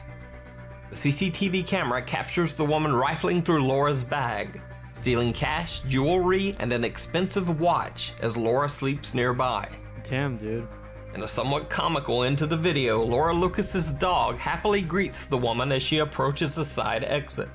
Seeing how friendly the dog is, the woman brushes him aside and goes back in yet again to steal Laura's car keys off the counter. She then exits the home and steals Laura's car that is parked in the driveway. It should be noted that all of this happened in a supposedly safe, gated community. The woman was able to slip past the guards with no questions. Laura Lucas says that she was unaware that the robbery had even taken place until she checked her security the next day and found the whole incident caught on CCTV. Then I looked at the video and that's when I saw what happened. John Lang. Oh, at first, yo, this is a very interesting. Yeah, first of all, yeah, it's good that she didn't hurt the doggo because doggos are nice, you know. But yeah, anyway, they're so polite. Yes. But I just want to say, John Lang. This one is a very, very interesting. This one's a very interesting case. It even gets me thinking sometimes, though. And so here we go. Glance, the story of John Lang seems like that of a tragic paranoid schizophrenic. John Lang believed that the Fresno, California Police Department was, quote, out to get him. He said that they were investigating him after he had posted articles criticizing the police department on local newspaper sites, including suggesting that the Fresno police were targeting the poor by illegally scanning license plates of parked cars in lower income neighborhoods, and then pulling them over a few blocks away under the guise of a normal police stop. John Lang also made outlandish claims that the Fresno police were harassing him, following him, and even trying to sneak into his house to plant criminal evidence. John kept a journal that contained even more preposterous accusations. Now, all of these claims definitely seem like the paranoid ramblings of a tragically delusional man. But here's where the story gets truly bizarre. John Lang believed that the Fresno police were monitoring his house, so he set up a CCTV camera to record the street outside his home. The result was some very strange, unexplained incidents caught on camera. John caught footage of strangers stopping their car along his street, then walking along in front of his house for seemingly no reason, and then just leaving. There were vans with government plates who seemed to inexplicably be staking out his house. And after John Lang had become fed up with what he believed to be harassment by the Fresno police, he filed an internal affairs complaint against the local law enforcement. That night, he received a strange visit from 3 Fresno police cruisers, who simply parked outside his home. Multiple officers then got out of their cars and basically just stood around on the opposite side of the street, staring at his house. They were trying to play a prank, bro. But most bizarre of all is this clip caught by John Lang's CCTV camera. For a split second, you can see a that black van full of men pull up and park on the opposite side of the street. The van's side door opens and one of the men begins filming John Lang's house with some sort of elaborate camera setup. Some have argued that this camera is a thermal imaging camera, the type that can see heat signatures through walls and can be used to determine if a person is inside. Others say that the rig is simply an elaborate DSLR filming setup. But the question remains, why are these men parked in front of John Lang's house in this nondescript van, and why are they filming with this elaborate camera system? Some have even suggested that the man in the front seat who is talking on a cell phone might be reporting their findings back to some third party. Yeah, boy, better not leave your crib, basically. On January 14th, John Lang began making posts on Facebook, telling people that he believed the Fresno police planned to kill him. On January 16th, he posted yet another warning. And finally, another post, asking that anyone who owned a gun please come stay with him for the night. Anyone want to crash at my pad tonight? Must be legal, gun owner. I think the bad guys may come and get me tonight. What the fuck? Totally serious. Any serious patriots out there? I seen a couple of guys sneak in the vacant building next to me. Quote, the bad. Well, maybe it's because that building next to him is just not very well secure. Guys were coming for him. 4 days later, John Lang was dead. He had been stabbed multiple times inside his house, and the house itself had been set on fire. At first, the Fresno Police Public Information Officer announced that John Lang was killed by stab wounds, which included being stabbed multiple times in the back. Later, the Fresno Police denied this statement. Fresno Police claimed that John Lang had taken his own life, that he had set his own house on fire, and that he had then stabbed himself multiple times. Many people still don't believe the Fresno Police's version of the events leading to John Lang's death. True, Lang was possibly delusional and definitely paranoid, but as the old saying goes, just because you're paranoid doesn't mean that they're not after you. Lucky miss. Now before I show you the video, let me emphasize that no one was hurt in this clip, a fact that might surprise you once you see it. A woman in Mumbai, India walks out alone on a train platform just as the train approaches. Oh, I see it. She's like...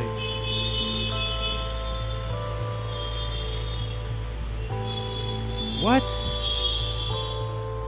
A woman jumps right in front of the train.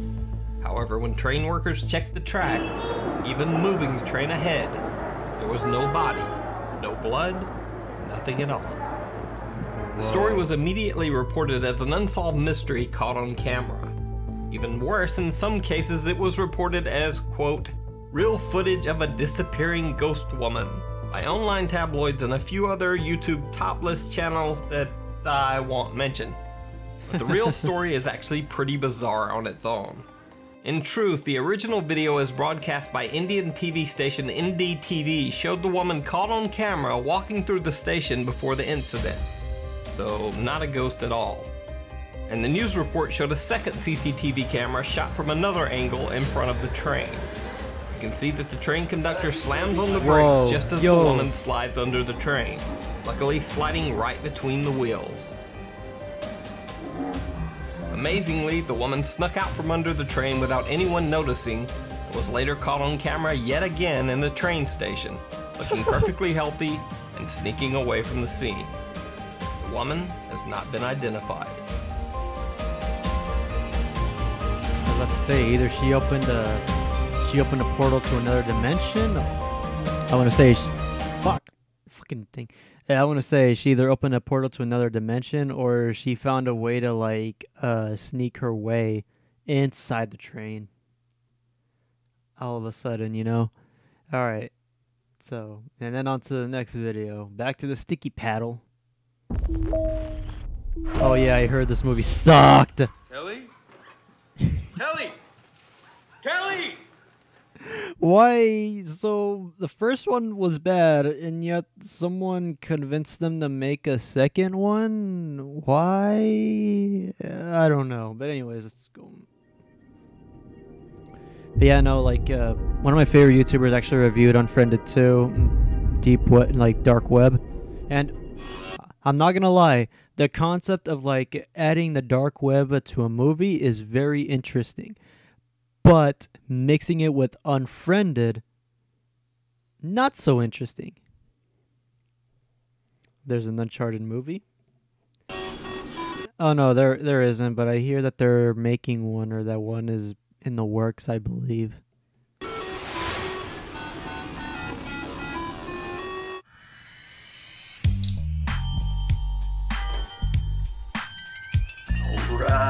Alright, alright. Oh,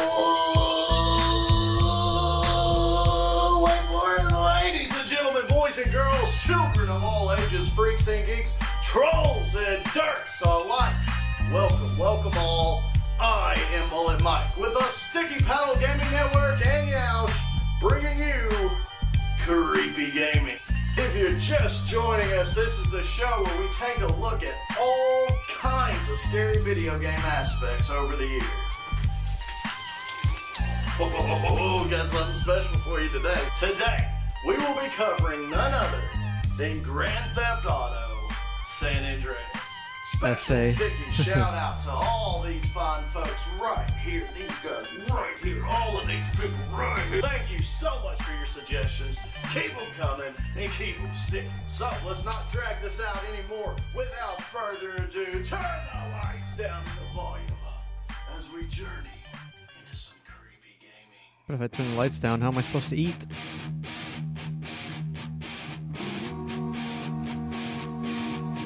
I have a snack.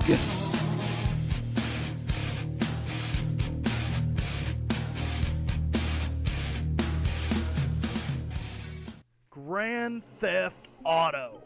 These three words resonate loudly throughout gaming culture. Speaking personally, the Grand Theft Auto series has to be my favorite video game series of all time, and that's saying something. What is it that makes the GTA games so great? Well, there are many answers to that question. There's not just one reason GTA kicks ass. Open your disk drives, I will download you some cheese sticks, yeah. Overall greatness. For starters, the GTA games break down the boundaries of typical video game genres.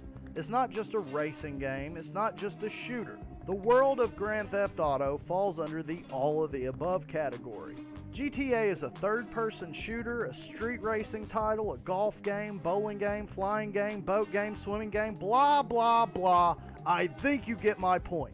The immersive open world of Grand Theft Auto gives you a certain amount of freedom that few other video games offer. That same freedom has also been the center of the game's controversy. Grand Theft Auto has been under a huge amount of scrutiny due to the fact that anything goes.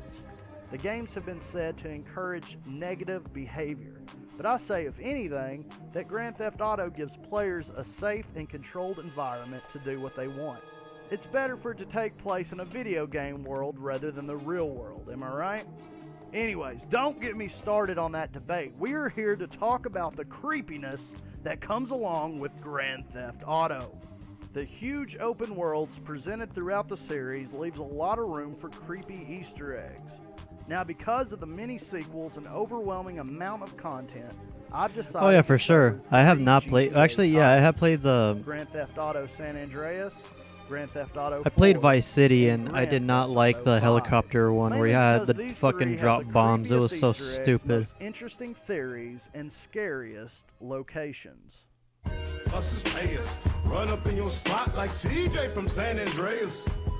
Grand Theft Auto has been around for quite some time. The first game was released in 1997 and has always 97, yay!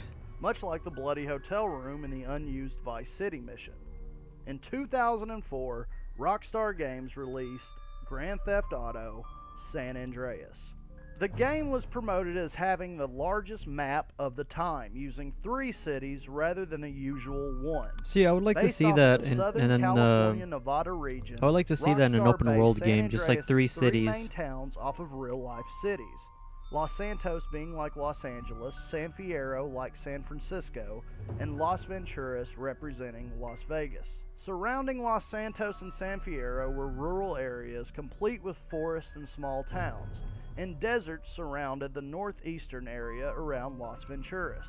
That's what I find a bit disappointing about GTA 5 is that, like, I was hoping for it to like also have like different cities as well. Easter eggs to reward players just like on here, like on San Andreas, but it's just one. But it is one huge map, and I'll let it slide. But now, because I would just there like to are see so that again. many Easter eggs, theories, and myths, I figured I'll need some help on this one. So joining me today, you know him, I know him, we all know him, my buddy Mudahar from Some Ordinary Gamers, my host boy. of Haunted Gaming, Join me in welcoming back Mudahar. Thank you, Mike. Around the Las Venturas Desert lies Area 69, Rockstar's take on the infamous Area 51. If this doesn't sound like the perfect place for an alien life form, then I don't know what does. See, players have reported all kinds of extraterrestrial activity in the state of San Andreas, ranging from gray aliens to UFOs. Throughout the game, you may notice strange lights in the sky at nighttime. Some say the lights are supposed to be planes, others say that they are clearly UFOs. There are also many in-game references, including the mission Black Project. The woman on the PA system can be heard saying, "All personnel working on alien bodies, evacuate immediately." Other NPCs throughout San Andreas could also be heard talking about their own personal alien experiences. Some gamers feel that other San Andreas... Well, I just want to say that, like, Rockstar has this idea when they release games. So they have confirmed saying that, like, if there was enough demand for a San Andreas remake, they'll do it if there's like enough, like, if it has like enough like high demands, you know. If a lot of people demand a remake of San Andreas, then they'll consider making it. But if they actually did a battle royale, oof, no, please, I really hope Rockstar does not like take on that path. Hopefully they don't go on that dark path, man. No. Andreas myths tie in with that of aliens. Many feel that the notorious Mr. Trenchcoat, as well as the reported Men in Black agents, add to the intricate myth. One location worth mentioning is the Little Probe Inn. There you will discover this large map on the back wall. The same map can be found at Mike Torino's ranch. On the map itself, you will notice these mysterious round markers.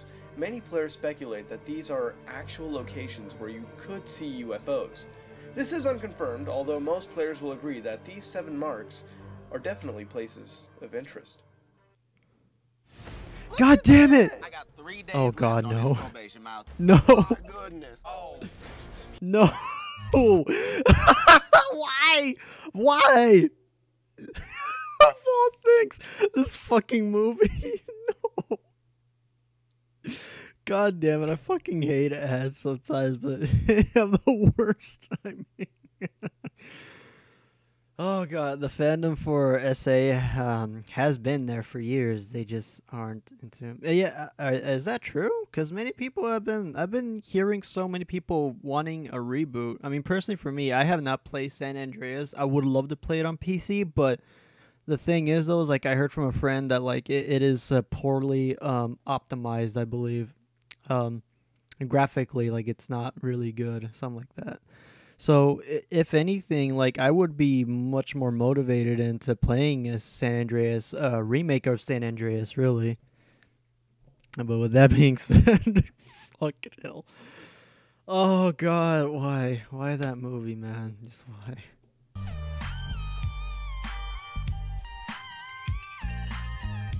Since the game's release in 2004, players have reported seeing a large creature in the southwest region of the game's map. Rumors began going around claiming that a Bigfoot or Sasquatch could be found wandering around the woods outside of Los Santos. Reports claim that this was indeed a rare event and would take a great deal of searching. It's just that like for PC, it just has some graphical issues. Well, it has issues in general, so I wouldn't mind playing the game, but honestly, I think if I had to play it, I think it had to be the Xbox version, which I believe it is backwards compatible on the Xbox One now, so I may need to hook it up and maybe one of these days I'll like play it, so yeah. In order to find him. Some gamers have said that the Sasquatch will attack you late at night out of nowhere, adding tension to players stranded out in the woods. Over time, videos and pictures began springing up all over the internet. But because of the inconsistencies as well as available PC mods, it's become near impossible to validate these claims. In another Rockstar game, Red Dead Redemption, rumors sprang up again, stating that Bigfoot could be found. Well, Bigfoot was included in a mission in the Undead Nightmare DLC. Once complete. Oh, dude, I do a blind play. I mean, I wouldn't mind, but at the same time, though, I'm just paranoid that I'm just gonna play like Phil. Dude, I did not fill the mission, dude. oh my god, how would I fail the mission? There's fucking... Oh my god, I'm just gonna play like Phil, honestly. But yeah, no, I wouldn't mind doing a blind playthrough of it. So yeah. Completing the mission, you will receive a trophy or achievement entitled 6 Years in the Making. As I stated before, San Andreas came out in 2004. When did Red Dead Redemption come out? That's right, 2010. Exactly 6 years 6 years later. in the making. Nice Oh, yeah, touch. that's what the achievement is called, actually. 6 years in the making, which it is a really good reference. Now, there are a lot of contradicting reports of this, but the similarities state that a strange white male can be found in the smaller rural towns walking the streets. His in-game dialogue can be pretty disturbing. If you walk near him, he will say things such as, "The aliens are coming. Can't let him take me again. You can't steal my mind, you green-blooded abominations." And it's the voices. Players have reported that this pedestrian actually attacking them, and in a few cases killing them or another NPC. The appearance of this man has differed from story to story, but most gamers describe the man as an older white male, wearing a black coat along with a black cowboy hat. Because of this, he has been coined the name of Mr. Trenchcoat. It has been said that if you wish to see Mr. Trenchcoat, then head to the Fort Carson area. As mentioned earlier, some believe that he has connections with aliens or even Men in Black. The NPC itself is actually in the game, but whether or not he kills is still up for debate.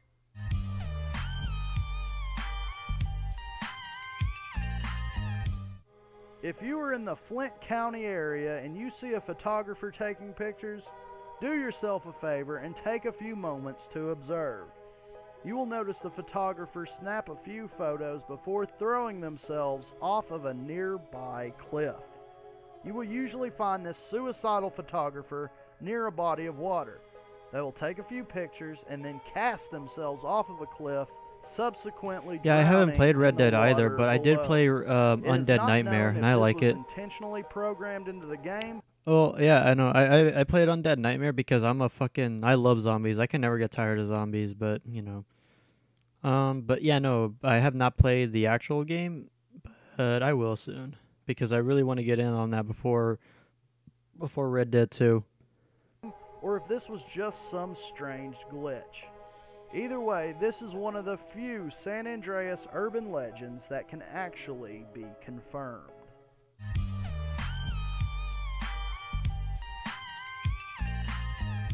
If you explore the desert in Bone County, you might stumble upon a mass grave. You'll see a shovel, bobcat truck, and a pit filled with 6 body bags. It can be a creepy feeling just walking around minding your own business and then all of a sudden finding this. Who or what was in the body bags and who put them there? It's actually believed that the DJ from the in-game radio station, K Rose, could have been behind this. Her name is Mary Beth Mabel, and claims that she had 6 husbands, all of which were 6 feet under. Honestly, like I just like to say that the photograph girl to me, it just seems like it's scripted. Like there's no way, huh? Looks like a bad pathfinding. Yeah, to me, I just think that she's just glitched. Honestly, I think like she's meant to be a photographer, just taking pictures of landscape and all that. And I think they fucked up on the coding, and then they just made her walk into the ocean. I'd say that they fucked her up when making the code for her animations and all that, but who knows? I could be wrong. But yeah. In some wooded areas of San Andreas, an old beat-up Glendale can be found. At times it has been said that the car actually comes to life. This is one of the few San Andreas myths that I can say I've actually seen for myself. The old Glendale spawn in the woods and are supposed to represent old abandoned cars, but for whatever reason, some of them will actually start up and drive on their own. It is unknown whether or not this was intentional or just another glitch, but because the car is a Glendale, I'd personally say that this was intentional. Horror writer Stephen King once wrote a book entitled Christine, in which an old Plymouth Fury gets possessed by supernatural forces. If you look closely at the Glendale, you will notice that it resembles a 1958 model Plymouth Fury. Because of Yeah. this, I feel like this was an intentional Easter egg from Rockstar. Somebody must have been a fan. Oh, for sure. Conclusion. GTA San Andreas was, and in many ways still is, full of mystery. In an age prior to YouTube and other social media sites, these strange happenings got passed around as if they were real-life urban legends. It added a certain mystique about the game. It made you go hunt these Easter eggs down to see if you could experience them for yourself. So there you have it. San Andreas broke new ground and set up a formula that Rockstar would continue to follow and improve on. Because of the many theories, creepy Easter eggs, scary locations, myths, and urban legends, GTA San Andreas has done more than enough to earn a spot in creepy gaming history. I would like to thank you all for watching. I hope you enjoyed. I would also like to thank Mudahar from Some Ordinary Gamers. Be sure to subscribe to his channel if you haven't already. Be sure to like and favorite for more creepy gaming. Be sure to like us on Okay, Mike. Facebook, follow us on Twitter Like. at The Sticky Paddle, at XMulletMikeX. Also, creepy. All right, we're going back to what's it called? To Sir Spooks. God damn it! No, I did not mean to do that. Anyways, Sir Spooks. We're going back to Sir Spooks on top 5 or 5 scary videos that are still unexplained.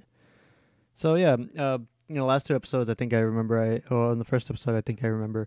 I put up one of Sir Spooks' first videos. It was something. I forgot what it was. Oh yeah, it was top 5 videos you shouldn't watch alone or whatever. And oh my god, was that? Jeez, that was a whole different story, my friend. Like the stream died in one of his countdown lists, which I find a little bit creepy. But at the same time, though, I just think it was probably my internet at the same time, or actually OBS disconnecting. But who knows? It happened. So, moving on.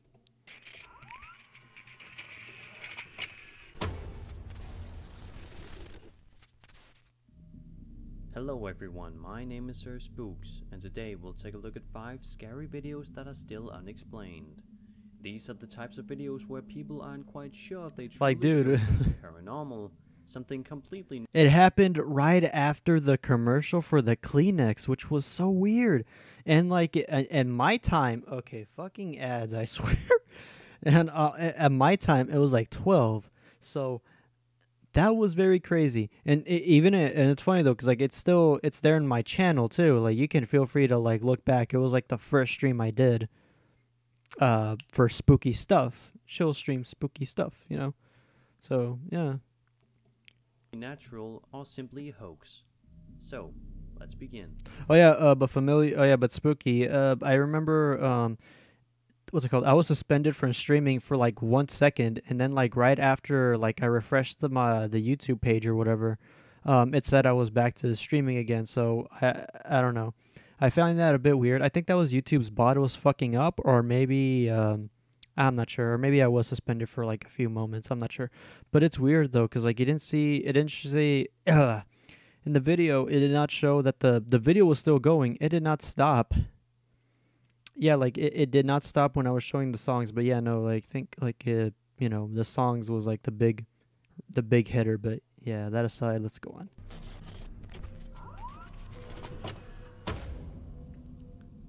Pine Barrens is allegedly the home of the mythological creature the Jersey Devil.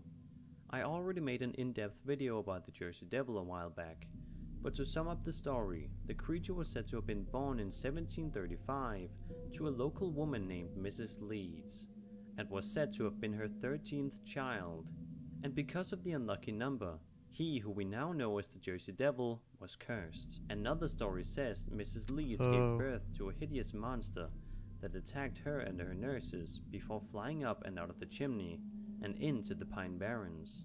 A video uploaded in 2010 13th. features a group of young people taking Hence a Friday trip to the 13th. Emilio Carranza Memorial in the Pine Barrens at night. The uploader says that it made for one of the scariest nights of their lives, as they had a strange encounter. As they get out of the car and walk toward their destination, A strange howl can be heard, which scares them so much they immediately run back to their car screaming. Sure, that's a howl. Take a look. Sure, that wasn't Alice. No. Alright, come on. Take a picture. Wait, we have the light? Yeah. Take a picture. Wait, what? Who has the camera? Don't we have a light on there? Yeah, but it's not really working. Hold on. You don't have a camera? I did. Hold on. What the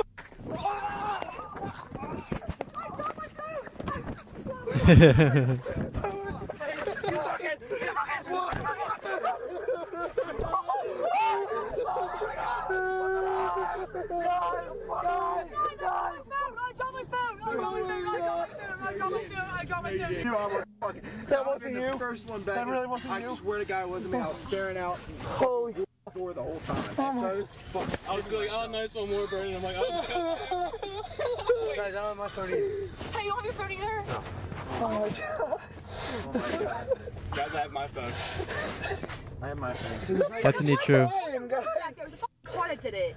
No, it was not the car. It was I don't care if it was a car. I'm still creeped the out. It wasn't a car. That wasn't a car sound. Do you know what's behind that memorial? No, nothing. If you didn't hear it the first time, then try and listen again.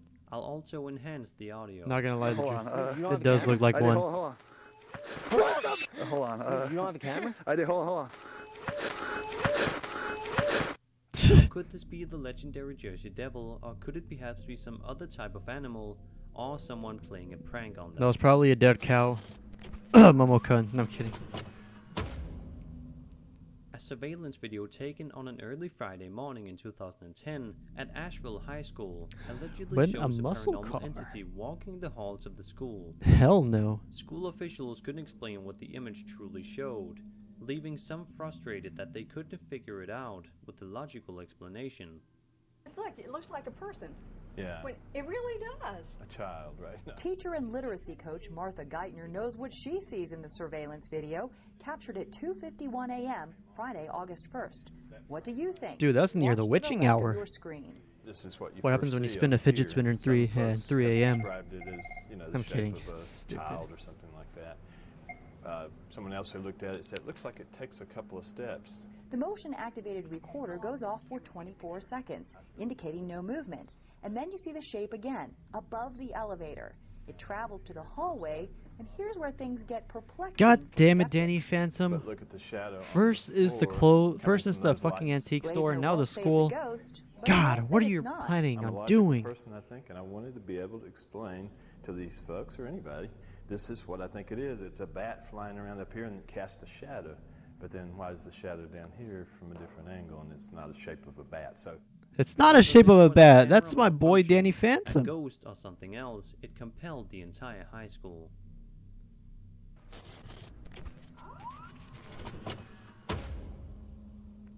On a Saturday morning, Janet and her daughter are taking their regular writing lesson.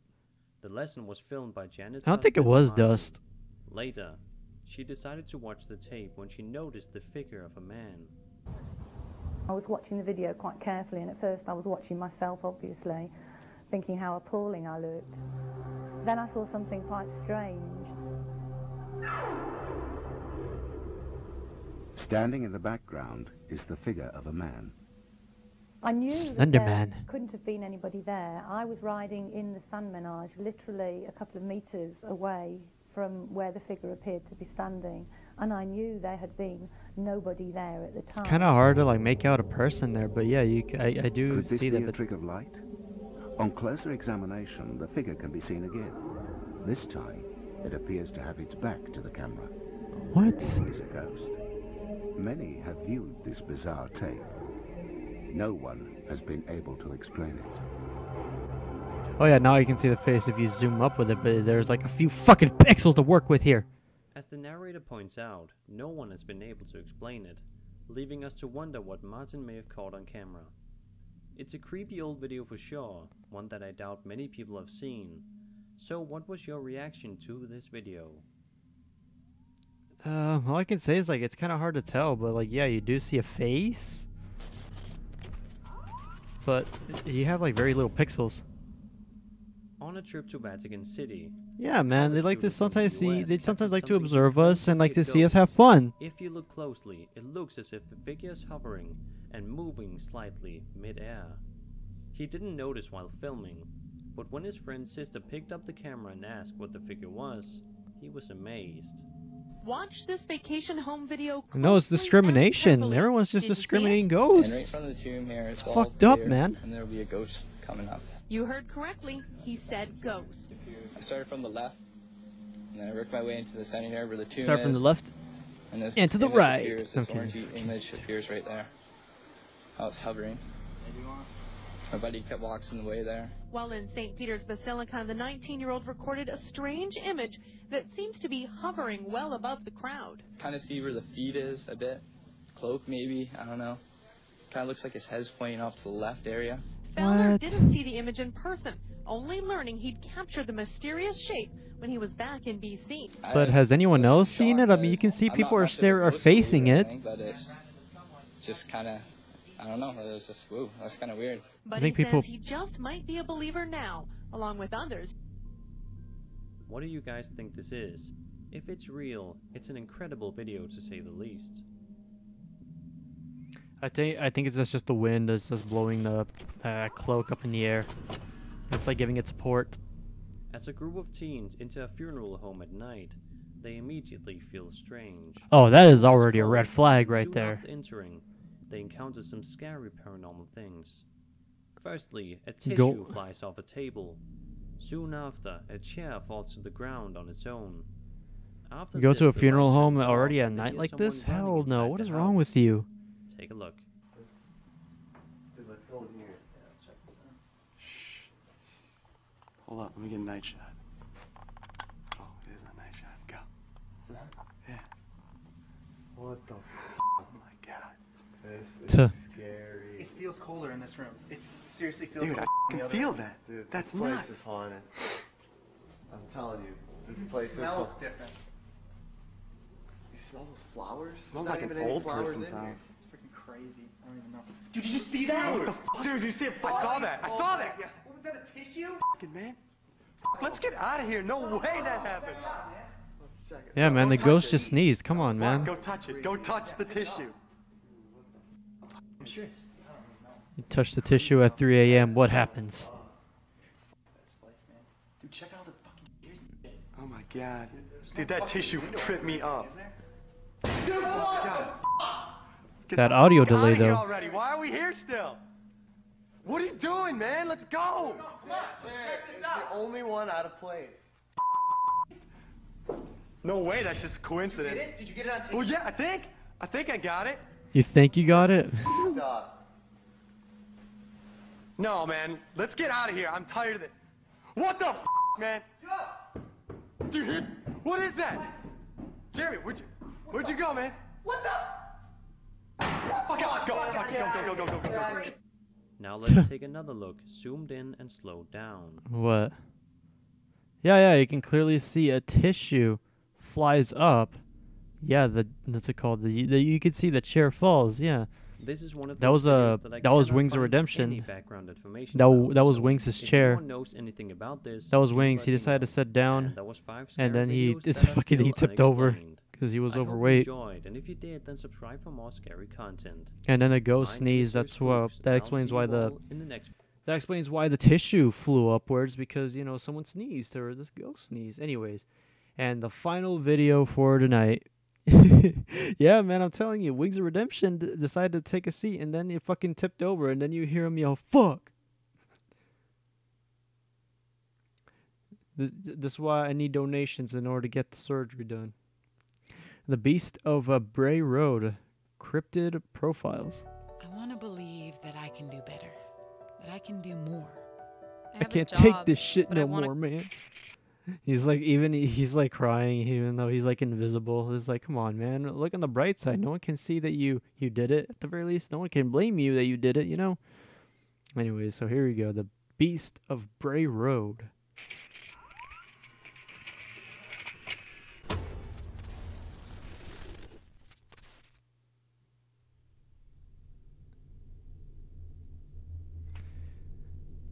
Yeah, I have not seen this video, so this one should be interesting to me at least, because I have not seen this what this is going to be about. So this should be good. In today's episode of Cryptid Profile, we'll take a look at the highly suggested Beast of Bray Road. Huh? This is a collaboration I'm doing with Michael Scott. He makes some amazing paranormal investigation and exploration videos, and I personally watch all of them. Michael actually went to explore the area in which the Beast of Bray Road was spotted. Does he find the beast? Well, you'll have to check out his video after this one to find out. God Link damn it. will of course be in the description. So, let's begin. What an absolute madman, like exploring inside of a wilderness. Yo, Bigfoot. Mothman. That's a gorilla. What the f— that's some good CGI, man.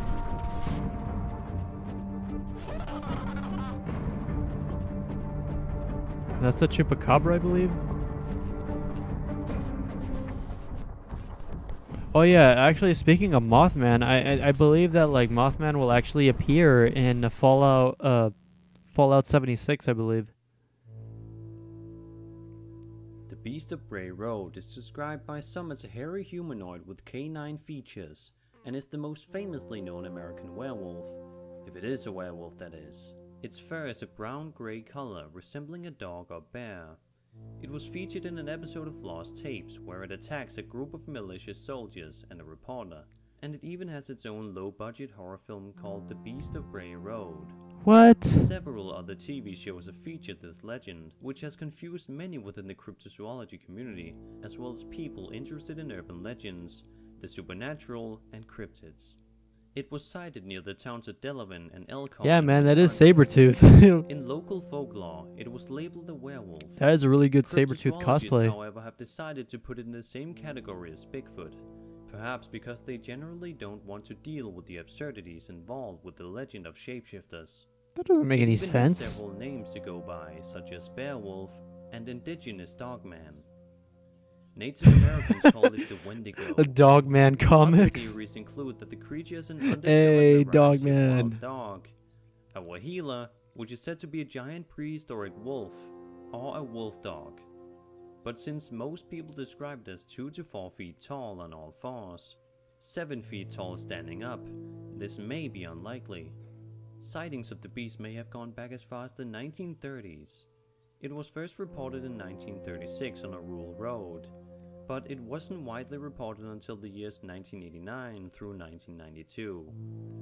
That's According weird. to historicmysteries.com, most of the sightings have occurred when one or more people stumbled upon or drove past the animal while it was eating or possibly hunting or scavenging. Oh god, please don't tell me, is this the foot? Oh no, that was just stock footage.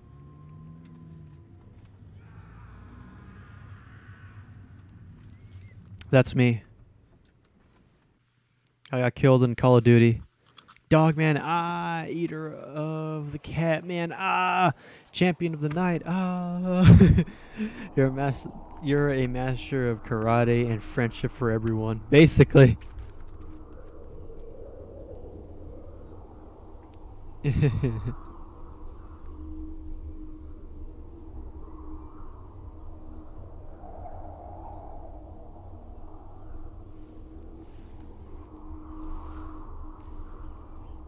I wonder what this footage is from. I wonder if he recorded this himself or if this was just like footage that he found, like some stock footage.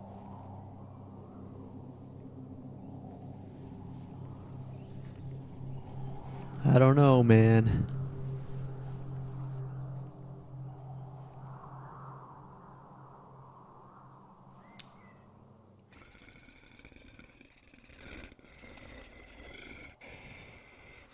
Too busy making Dogman comics. That was a bear. The fuck?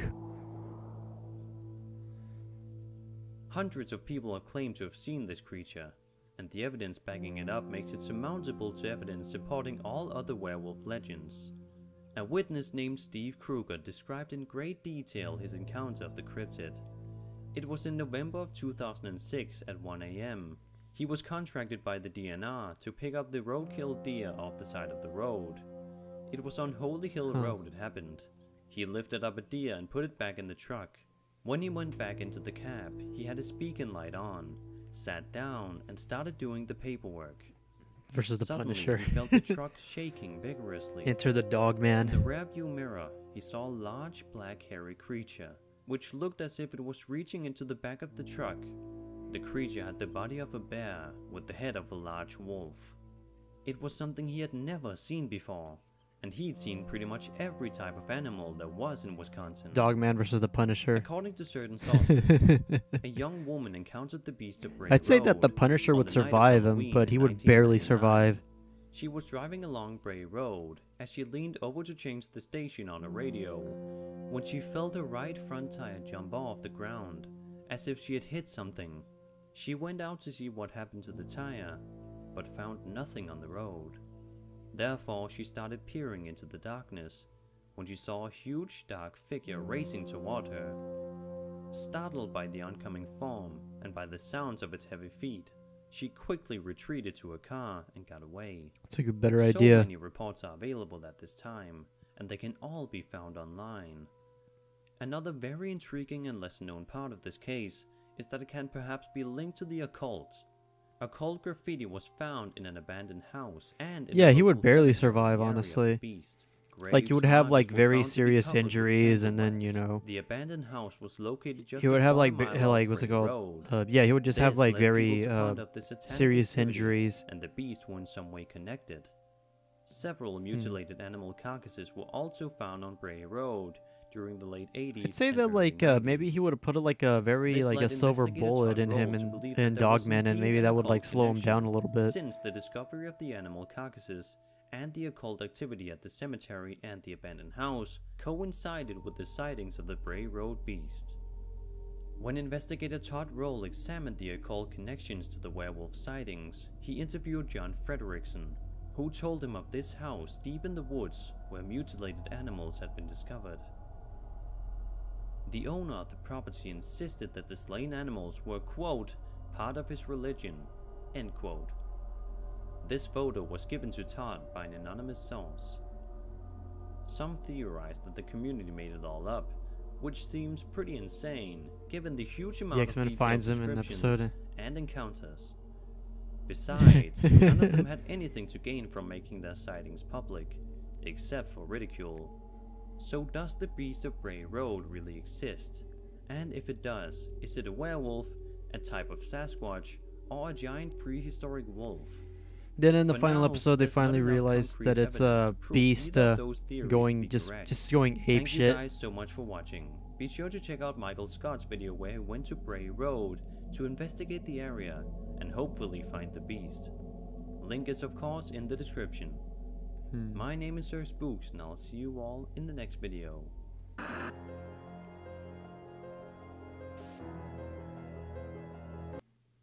Huh. I feel like doing one more video before calling it a night, or unless you are just sleepy spooky. I mean, this is basic. Yeah, it is Beast. Of course it is. Let's see here.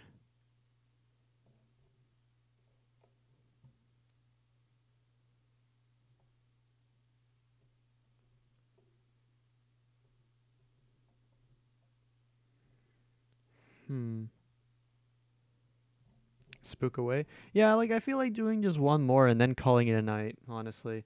Here, give me a quick second, alright? I'm gonna go drop something off in the in the kitchen, because I still had my plate of food that I was eating, and then I was also drinking Pepsi. So yeah, give me just a quick second. Be back.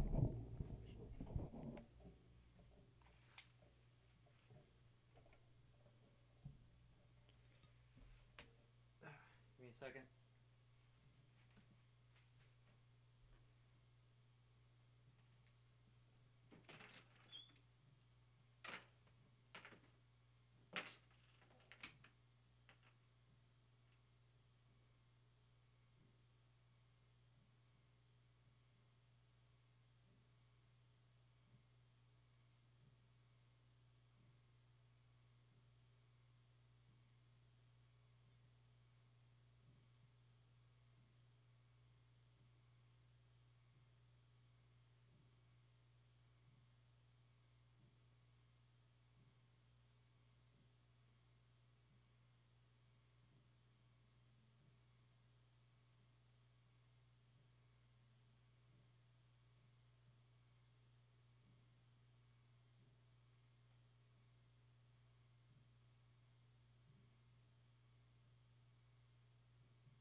I'm back, but I'm not done yet. I'm go use the bathroom really quick.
Alright.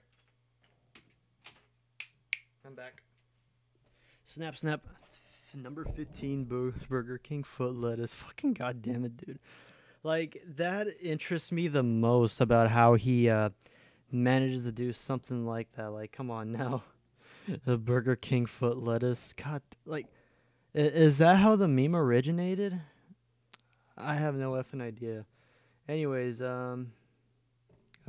Actually, looking back on Tatsa's videos on top 45 creepy Easter eggs in games, I would like to do creepy Easter eggs, actually.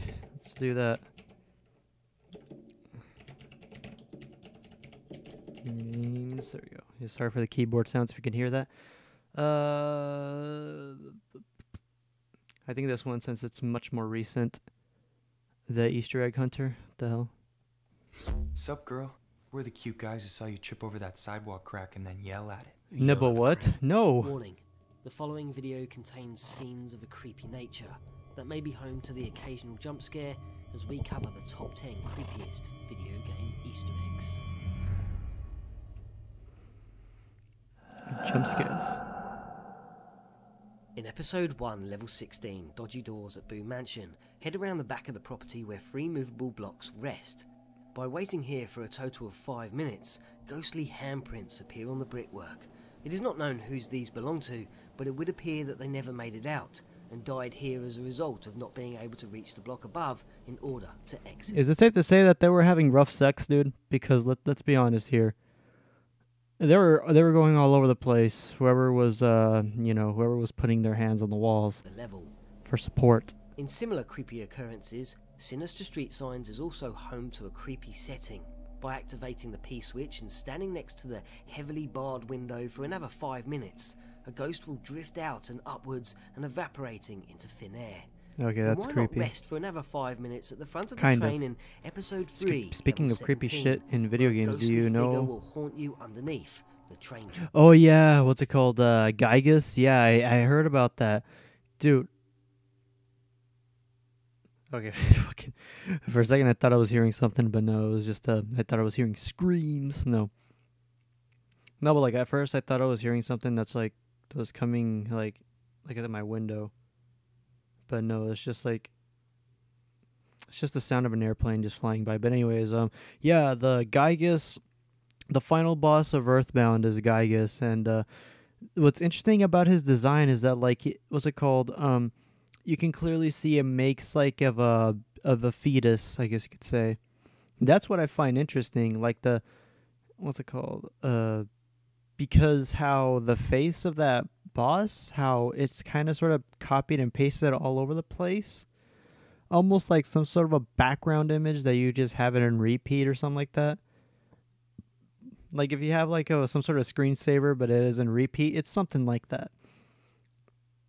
And then you can clearly see that it is making a fetus. That's just Dio Brando outside your window. Oh, yeah. Ray. Oh god, it's fucking hilarious. That's probably who it was, but anyways, he's probably like he's probably like piloting the plane, honestly, and sticking his head out the window of the plane, yelling "Ray." But anyways, yeah, no, like, do you know about the reason concerning the fetus? Yeah, there's a reason as to why. It's because like they theorize because what you're doing is that like the whole point of the game is that like you're going back in time to defeat the boss, the final boss at its weak state. So that's why people theorize that that's the reason why you're defeating it. And then, like, and as you're going to this pathway of trying to fight fight Gygas, they say that like it is like of I forgot what it was, but it does look like it is a similar to I can't remember the right word or what it was. But yeah, I do know what you're talking about. And because in the fact how you're going back in time to defeat Gygas at its early stages, like when it is just about to be born, or before like he gets powerful, yes, that does gives you it does gives you a good hint that like, yeah, you are literally, I guess you could say, aborting him.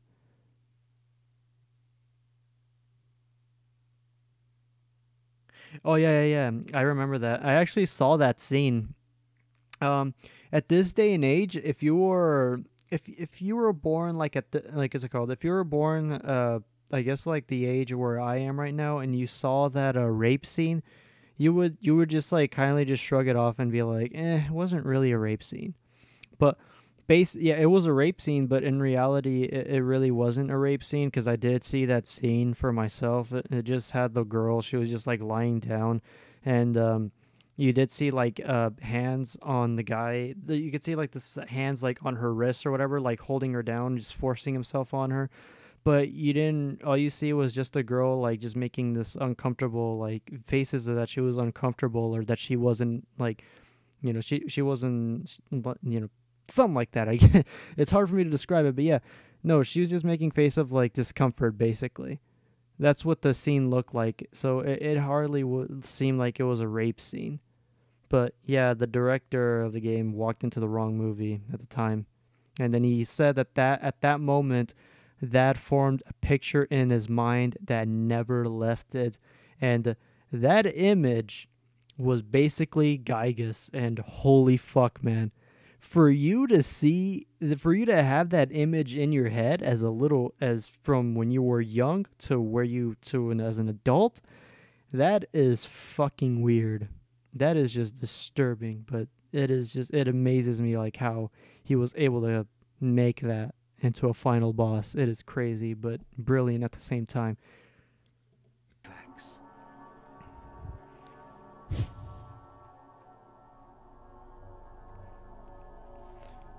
Oh yeah, I can see the ghost. It just seems like it's screaming.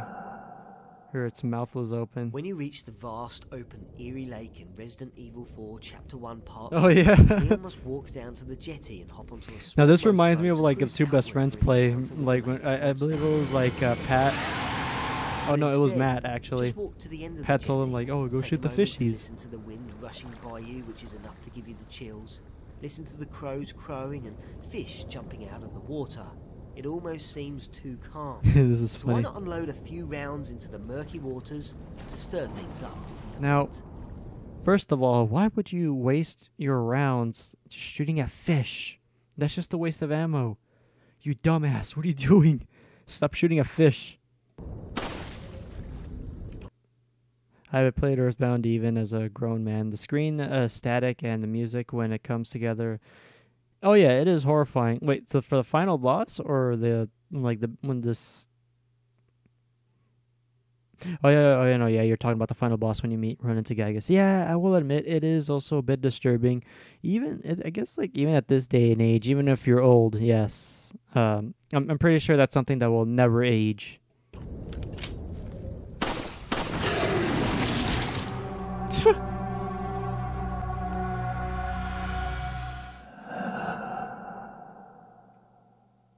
Silent Hill 4 follows Henry, who constantly awakens from what appear to be nightmares where he visits creepy worlds filled with deadly and ghoulish creatures that are accessible via a large gaping hole found in his bathroom. Each time he arrives back in his apartment, visit the small hole in the lounge which allows you to spy on his neighbour Elaine Galvin, where you can also see a Robbie the Rabbit bear slumped on the end of her bed. When Elaine goes to hospital, take one last look through the crack, and this time Robbie will be staring straight back at you, pointing and knowing you were there all along. You. Yeah, you. I'm talking to you. That's what the rabbit's doing. Dude, I was playing Resident Evil Dark Side Chronicles earlier. If you have played games within the Harvest Moon series before, then you may very well have... I have not played that one. Resident Evil Dark Side Chronicles? I have not played that one, actually. Green creature known as a kappa, and often spotted in lakes, rivers, and generally bodies kappa. of water. In Harvest Moon Animal Parade, if you visit Harmonica Town only when it is raining and look into the cave from the bridge close to the mayor's office using a camera, you will see a kappa loitering in the distance, almost as if it's waiting for something. To many this may not seem so creepy, but in Japanese folklore it is said kappa are incredibly strong, and that they are likely to attack horses, humans, including children, and drag them into the water and drown them. They're incredibly strong. Feast upon their blood and flesh. Is it just me, or does it look like he has an angry face? Oh, it's a rail shooter? But the camera shakes, might turn you off. The camera shakes. It's a rail shooter? That's actually interesting. I've been needing to play like a good rail shooter recently to be 100% honest with you. After activating the submission in Dying Light known as Rupert the Gunsmith featured in the Old Town, locate his apartment and enter. Here you can find what appears to be a kids' playgroup known as the Magic Fortress. As you walk inside, there are many toys strewn all across the floor and a pink teddy bear that rests on 3 beanbags in the background that can also be turned on.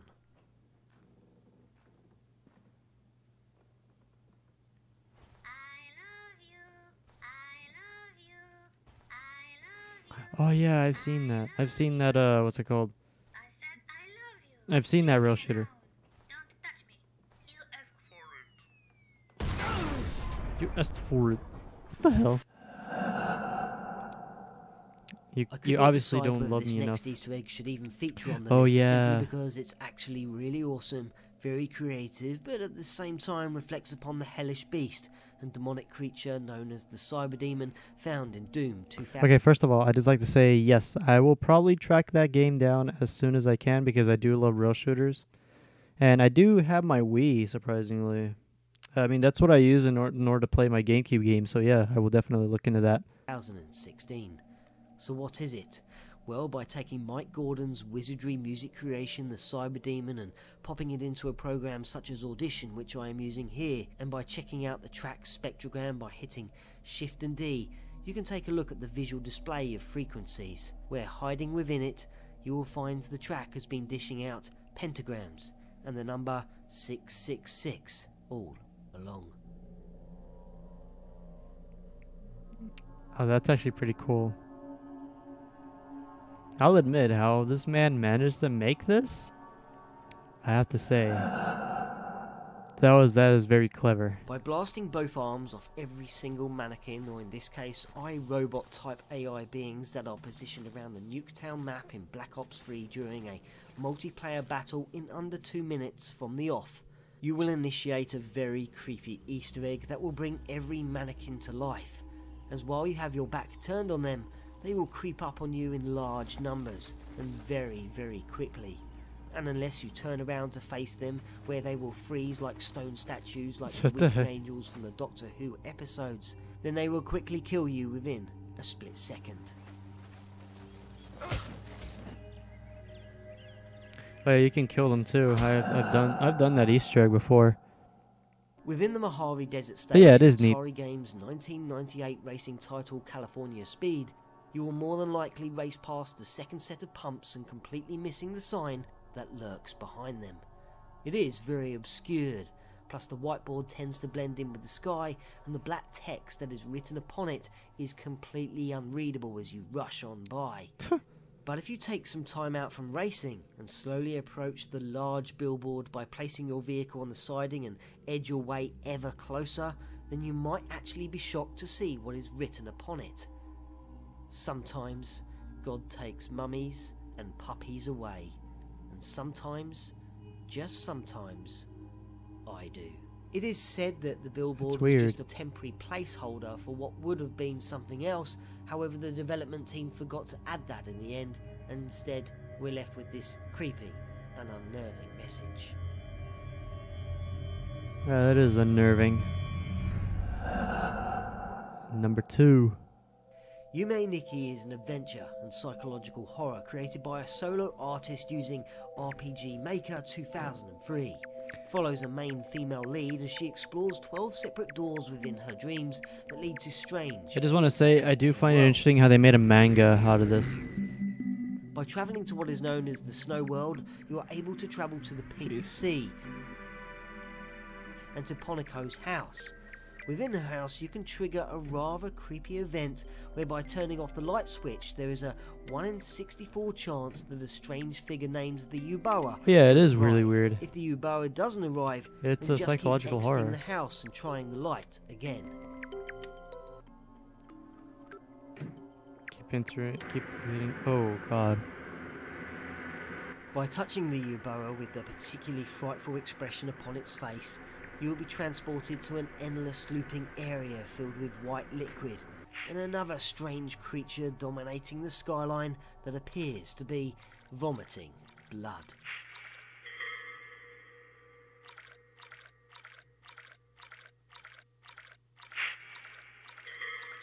It is the weirdest shit. Like I've seen Saga play it too, honestly. And it does have a depressing ending. Kanye Quest 3030 is a fan-made title based on Kanye West. It came out in 2013 and sparked much interest and simply follows Kanye, who plunges into a wormhole and ends up battling other famous rappers. Then 2 years later, all is quiet, and then someone discovers a posting on Pastebin where a gamer describes their playthrough of the title. You see, in the first area of the game, you can feast your eyes upon a trashed-based info system in an abandoned building that displays a clearly broken message, but which is not completely unreadable, as it can be read as what the fuck? Oh, you never heard of this, Spooky?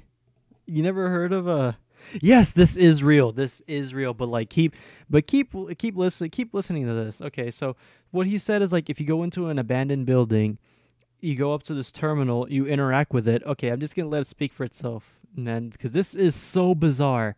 This is bizarre, and it does leave me questioning. But yes, this game is actually real. It is called Kanye 3030, and you have to battle other rappers.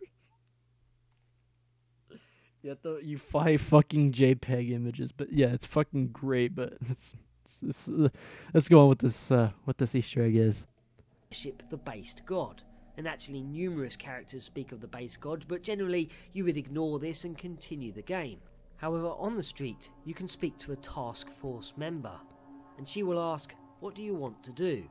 At this point I expect most people will put anything, and there are endless possibilities, but the user on Pastebin decided to type in the word ascend, and what happened next will probably shock you, as you are taken to an area what the Pastebin user described as an alternative reality game, where you are greeted by the following message. Congratulations, you have proven yourself to be an open-minded and curious thinker. We must apologise for deceiving you, but we can reveal that the game you were playing until this point was a front, constructed to protect what you are currently accessing. We must ask you that you do not reveal this area to the public. If you believe that you may be prone to revealing information or do not wish to participate, please close this program immediately by pressing Alt F4 or selecting the No option when it appears. By selecting the Yes option, you agree to participate and not reveal information. Would you like to participate? Say yes, and then you will be told, "The following is a thought exercise designed to help teach you something beneficial. By undertaking this exercise, you will hopefully be affected in a positive way. Due to the nature of this exercise, this something cannot be revealed immediately. This exercise may or may not be restricted to this software. It is important to remember that the purpose of this exercise is to benefit you. You will not be timed. We cannot provide any more information, except that we wish you good luck. You may begin now. Welcome to your ascension.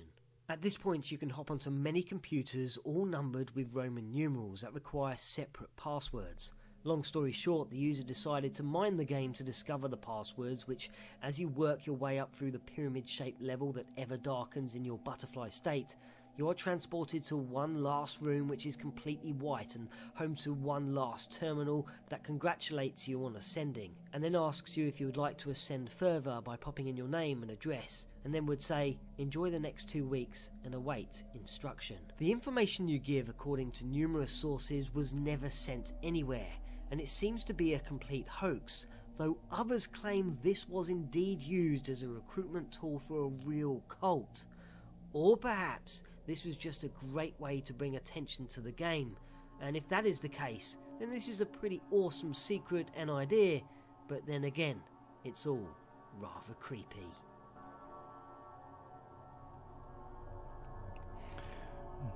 They're gonna like fucking, it is to recruit those who have a cosmic brain.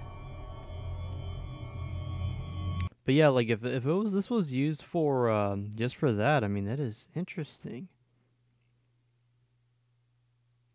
Okay, let's watch one more video. I know I keep saying this, but like I one of the first videos I see is top 10 creepy Easter eggs in video games by Space Hamster. I've already seen this one. This one's actually really good. So, and I'm pretty sure there's some good ones here. But yeah, that is a really cool Easter egg. And especially if that's one way, if this was like a stunt just so they can grab people's attention, really good. But yeah, okay, this is going to be officially the last video that I will show for tonight. So yeah. One more thing. I'm sorry, man.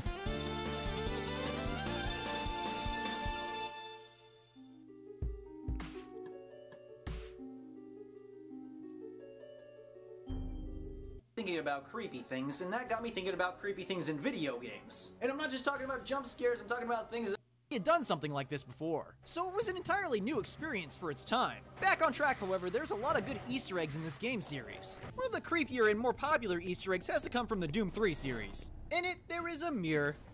Gripping stuff, I know. Later, after the Hellspawn has been released, you want to go back to this bathroom and look into the mirror. You'll find something is a bit off with the mirror this time around.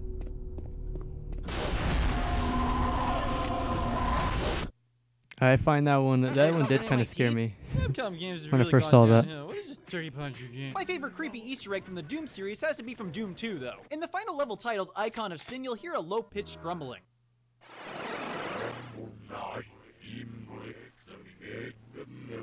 This is actually John Romero himself telling you that you have to kill him to beat the game. To win the game, you must kill me, John Romero.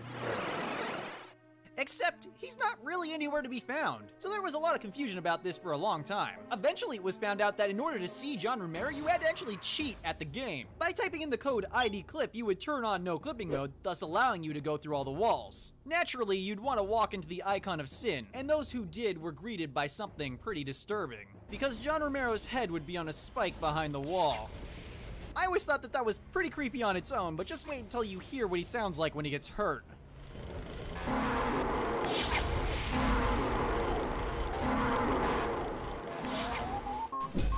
Sure, that's John Romero and that's not Tommy Wiseau. Black and White 2. Wonderful! Yeah! Black and White definitely goes down as one of my favorite God games ever created. I have talked about this game in the past before, so for the sake of sounding redundant, I'm only going to talk about this game a little bit. Black and White 2 is generally a pretty laid-back game. Most of the time you're just kind of kicking back and watching your city evolve on its own. Some people might find that kind of boring, but I find it pretty fun. What I don't find fun, though, is that the game actually data mines your computer for something very specific. And that's kind of important because it plays into the creepy factor. That's kind of weird. When a citizen of your city dies, sometimes you'll hear a whisper that goes like this. Essentially, it's just telling you that someone died. What it's not telling you is that it actually data mined your computer and it was looking for your name. So every once in a while, when a citizen of your city dies, it doesn't whisper death. It whispers your name.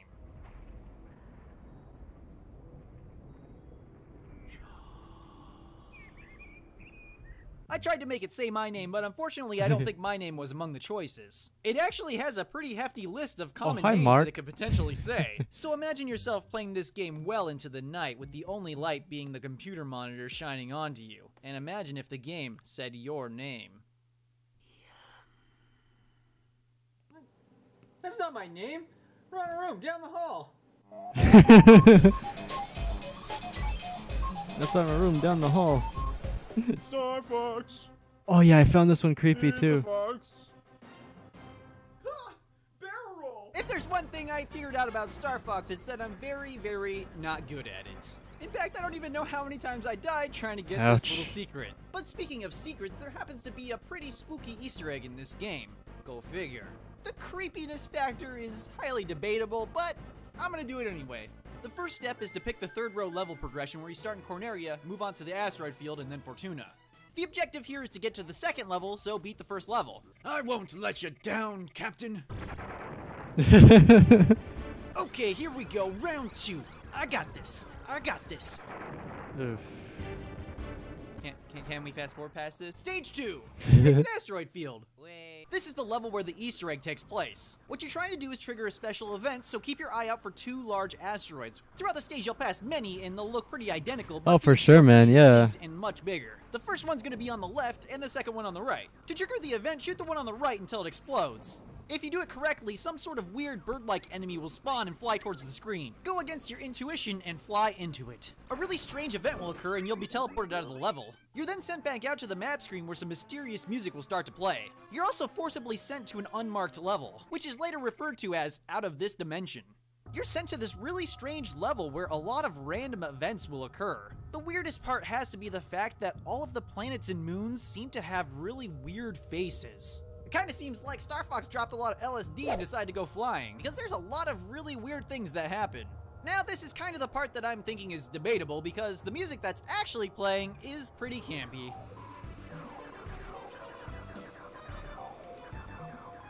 And it's not necessarily intentionally being creepy. Further debate could be had because you essentially play a slot machine for the second half of this level, so if you like gambling, that's gonna be fun. But I think the creepiest part of this is that there is one final realization to be had. What you have to do is basically play the slot machines until you die or get 777. After you get that, letters spell out the end. From then on out, you're endlessly flying through space. There is no real end to the game. Even before the level starts, the text is indicating that Star Fox is gone. The implications of this point to the idea that Star Fox is eternally lost. You either fly endlessly or die. And there's something a little unsettling about that. Yeah, it's disturbing as hell. But yeah, no, that classic Star Fox game is actually very it's actually very hard to play. You know, for someone like who is old like us, you know, people who are used to like not used to like 16-bit. So yeah.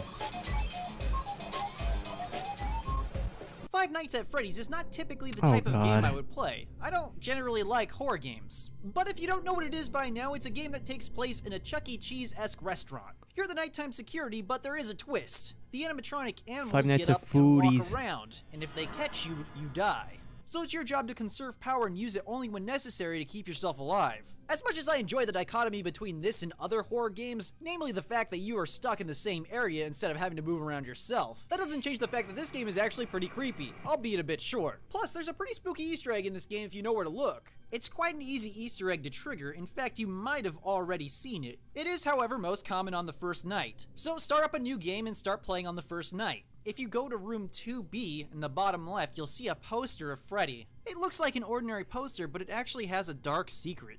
Occasionally, if you go to this room, Freddy will have changed to a golden Freddy with no eyes and a creepy smile, and you'll hear this laugh. I think the creepiest part is the moment you bring down your camera.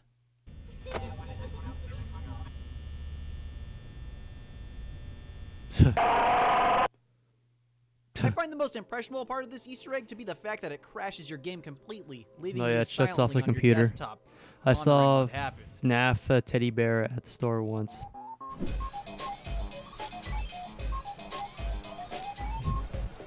Speaking of FNAF, I do have a Foxy plushie that's like sitting behind me. actually. So yeah, that's one. The Hedgehog is probably the last place you'd go looking for creepy Easter eggs. Well, unless you're playing Sonic.exe. Oh God, please no. What is happening? Why you gotta show? Why you gotta show this to me? Sonic, is that you? This place is really creepy, man. No shit is creepy, mate. However creepy that is, it is supposed to be creepy because it is based off a creepypasta, and I've now said creepy way too many times. Come on, man. Are you kidding me? Real Sonic games, is there any slightly scary things in those? Well, yeah. In Sonic CD, if you go to the time attack That's mode awesome. and play the special Yeah. stages and get a cumulative time under 4 minutes, you'll actually unlock the sound test mode. There's actually a lot of secrets in these sound test settings if you put in the proper combinations. Putting in 1211 will get you a secret screen cap saying, "See you in the next game," with a picture of Tails. Attempting 421 gets you this Sonic still that's very reminiscent of something Batman-ish. You can also get this cute Basically. still of Sonic by inputting the numbers 11, 9. What a 32 and 8 will net distorted you this screen cap that appears to be an Kev unfinished level Cass design concept. laugh You can is also not unlock overdone. this special stage where you play as Tails. Aw, yeah, Tails, baby. It's really hard to control, though. Also, Dr. Eggman is watching you. That's weird. If you were adamant enough, you would eventually stumble onto 1225. You'll get this really spooky Kev still Cass. of a Sonic that's repeating. Was with a that the deformed laugh? face. There's also a Japanese message, and when translated, only adds to how spooky this really is. The translation reads, "Infinite Fun, Sega Enterprises. Image by Majin," which, if you research this Japanese term, stands for devil, which means this Devil or screen cap demon, was what's the- signed either by of the the two. devil himself. Now, obviously, this is a hoax that the Sonic developers put in the game, but try to imagine yourself as a kid once again and stumbling upon this. Like, yeah, if I find the definition of it, yeah, it would be very spoopy. The Grand Theft Auto series has always had a bunch of Easter eggs. As somewhat of a comedic series, it tends to parody real-life situations a lot, like the fact that it incorporates Bigfoot in its games, or even aliens. Oh yeah, With the all those laugh in Easter there, eggs, there's yeah, bound to it be was a few distorted. It spooky was ones out distorted, there. wasn't it? Like in Grand Theft Auto 4, sure, you can I actually remember. see the heart of the city, which is represented by a real heart that's... Okay, I just want to say, I remember I found that Easter egg. It was funny how I found it. Like I was playing, because I didn't really own GTA 4 yet. I did have like the DLCs. I was playing the Ballad of Gay Tony. I was playing the drinking game until my character got drunk. He passed out, and then all of a sudden, the character I was playing as woke up in the Statue of Liberty. It was fucking weird, but it made me laugh though. It made me laugh, but I was a little disturbed to see that when I climbed up the ladder, it was a fucking heart. chained up. As creepy as that could potentially be, I think the most disturbing Easter egg is actually the ghost Easter egg from Grand Theft Auto 5. The tone and feel of this one is just a little bit darker. So it's time to grab a plane and fly over to the northeastern side of Los Santos. In my experience, it's always best to do these types of things in style. Alright, we're here. Step 1, don't get mauled by a cougar. Step 2, go back. Step 3, parachuting.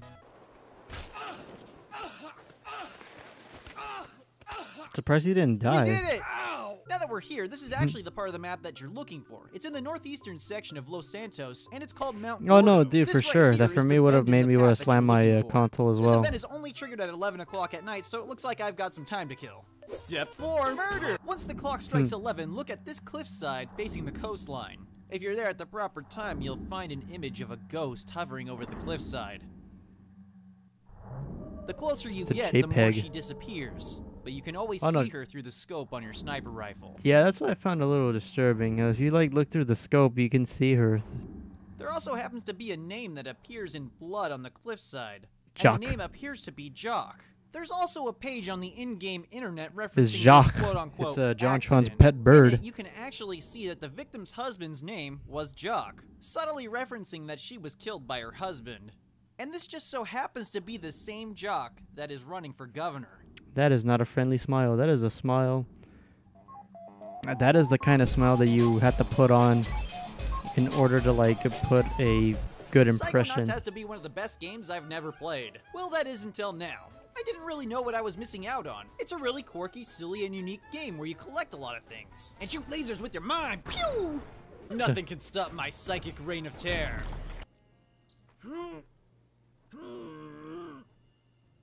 I'm stuck.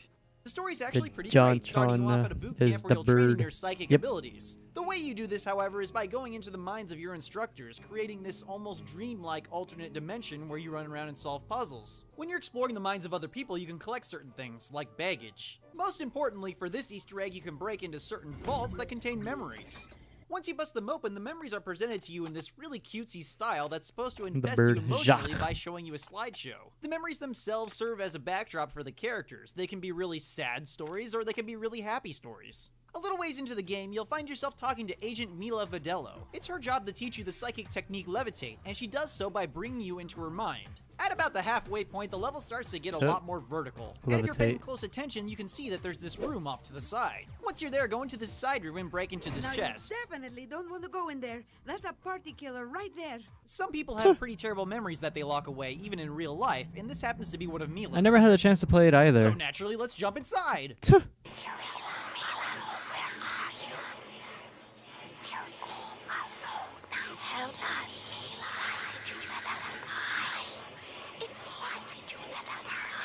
Creepy aesthetics aside, you can Oh, find for out sure, that yeah, this is the art not style does actually feel just a unique. nightmare. Right before you jump down into the chest, you can find a locked memory vault. Inside is a slideshow titled Mila's Children, in which it implies that Mila was a caretaker at an orphanage. However, it seems to take a turn for the worse as the orphanage burns to the ground and shows Mila being tormented by the memories of burning children.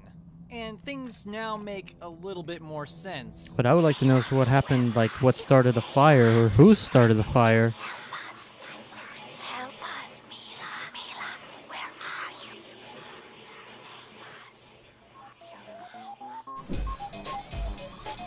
I have not heard of that.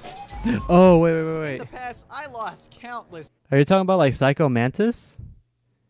Metal Gear Solid 3 Sorrow boss fight. Wait. Oh, Sorrow. Is it Sorrow? I'm not sure, but I have heard of if it's a disturbing boss fight, then the only disturbing boss fight I'd say has to be Psycho Mantis, I believe. Not sure if that's what you're talking about or if this is like a different boss battle. Hours to World of Warcraft. Now so much has changed I can barely figure anything out and I'd probably want to start over. Regardless, I think this game tops the best MMO list for me. And the best part is there's some pretty creepy stuff in this game. One of the more interesting Easter eggs is that you can hear remnants of the past while traveling through Undercity. At really specific points, if you turn up your ambient volume, you can hear Arthas's return. The first part being the bells.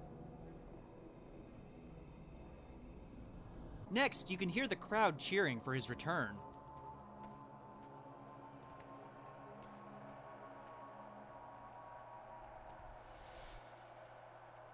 Sure, I'll have a look at it. Conversation he had with his father before killing him.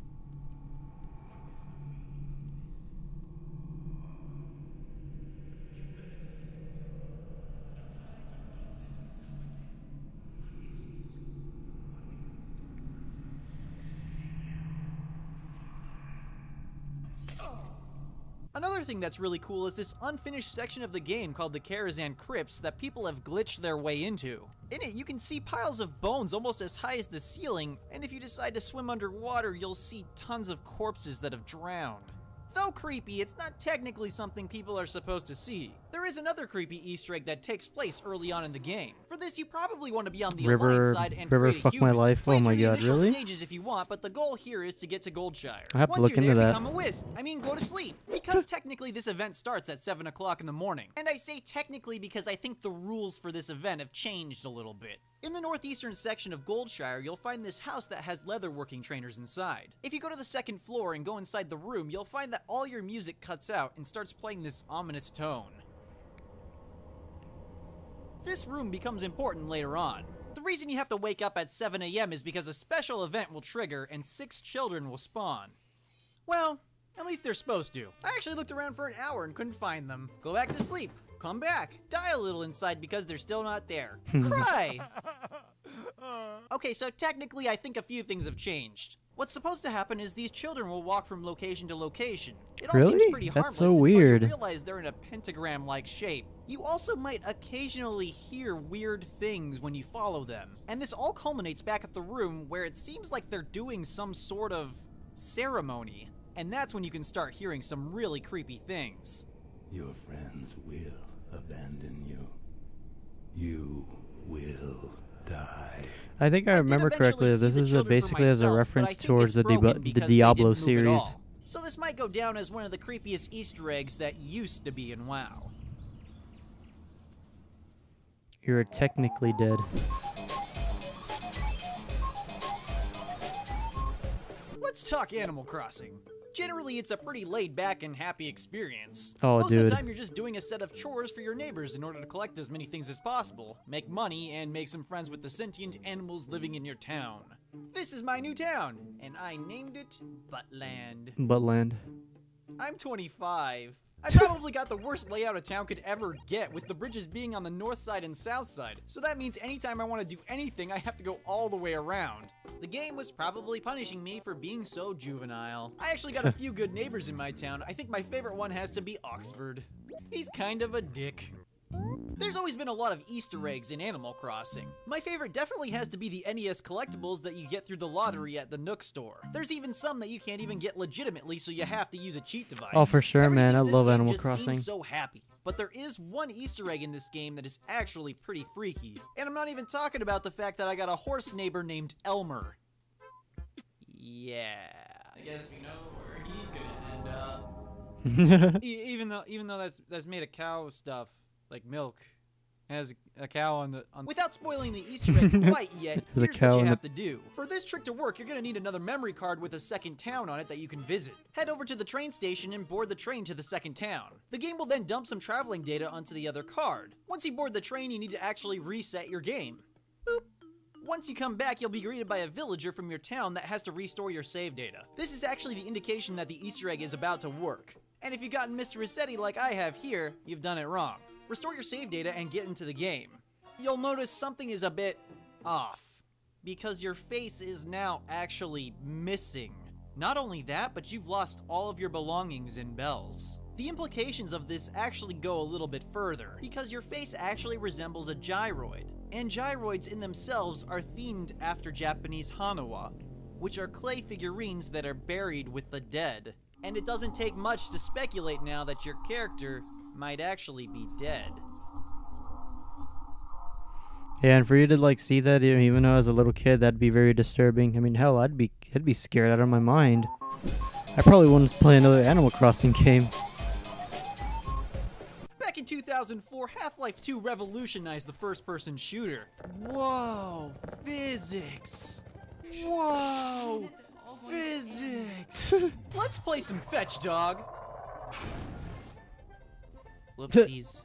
Now, there's a lot of secrets in this game, but most of the time it comes down to hidden areas where you can just find ammo and health. But in my opinion, that's not necessarily very scary. There are, however, some really creepy secrets in this game, and you have to be paying really close attention to even realize they're there. Like, did you know G-Man actually follows you throughout the game? You can only see him in quick little glimpses, but he's there.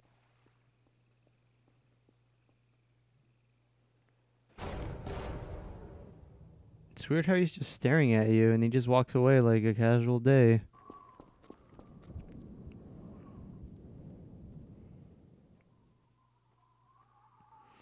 I assume in that one he's supposed to be walking away already. He comes up already? in places you wouldn't expect him to be, where there's lots of action going on. Hey there. So who is G-Man anyways? That is a mystery. He always seems to be just watching you. Oh crap. Wait, hold on. I gotta... Wait. He always seems to be just watching you. Okay, bye. As creepy as that could possibly be, it's very easy to miss. You could just not be paying attention at all and not even know this exists. However, there is an Easter egg in this game that I find creepier than the G-Man just following you around. The thing is, though, you've heard it probably. Well, let me rephrase that. You haven't heard it the right way. During the creepiest section of the game, Ravenholm, there's a priest character who sets up a lot of traps for the zombies. The type of trap you're looking for is a fire trap. So lead a couple zombies to a fire trap and you'll actually get the Easter egg. Like I said, you've probably heard this before, but not in the right way. You actually have to reverse the footage and you'll hear one of the creepiest things.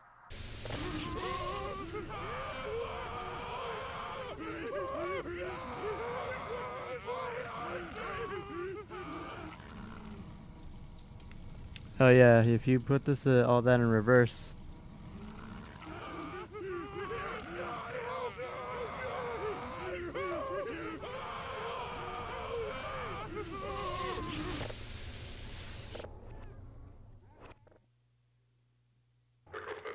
What? I saw you knock it over. I ain't picking that up. You pick it up. You pick it up. Okay, I'll pick it up. You know Right? what? I'm a Who rebel needs though, sleep? so, even the game agrees I'm defiant. Hey guys, thanks a lot for sticking it out till the end of the video. I really... Oh god. Oh, okay, good. I thought I was gonna like. All right, so we're gonna look up the Metal Gear Solid 3. It's typed in 4. I don't know why. Was Sorrow. All right.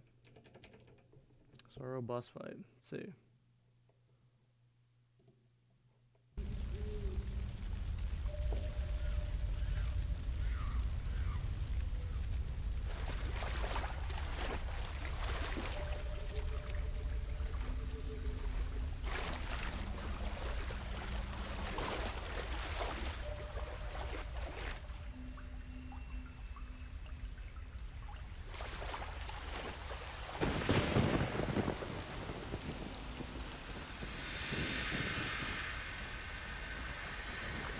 OSS fight.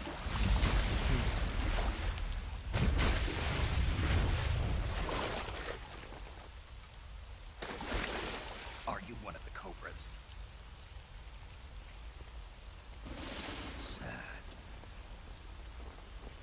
So sad. A host of sorrows.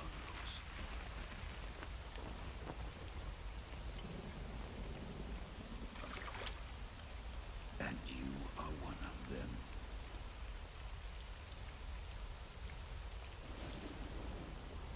I am the sorrow. Oh really? Like you, I too am filled with sadness. This world is one of sadness. Battle brings death. Death brings sorrow. The living may not hear them. Their voices may fall upon deaf ears.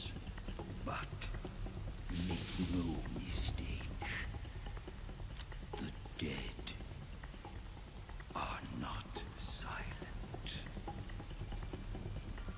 Now you will know the sorrow of those whose lives you have ended.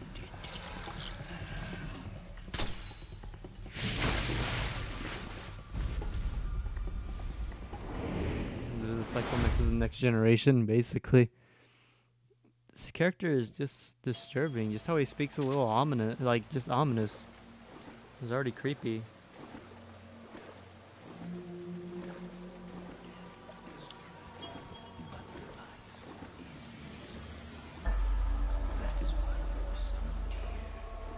So what the hell?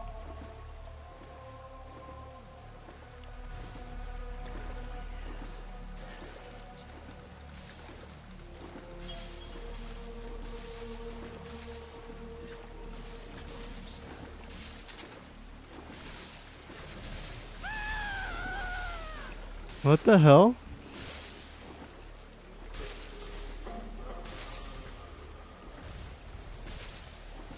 Jump scare warnings.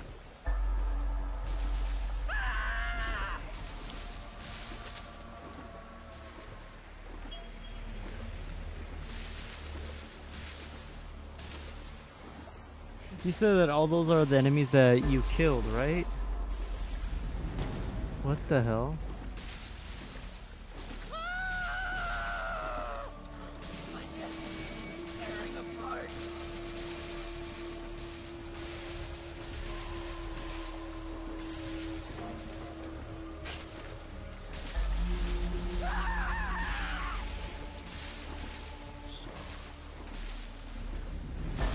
For a game based on like infiltrating enemy bases, or for a game that's about stealth, I did not expect this to have this kind of boss fight.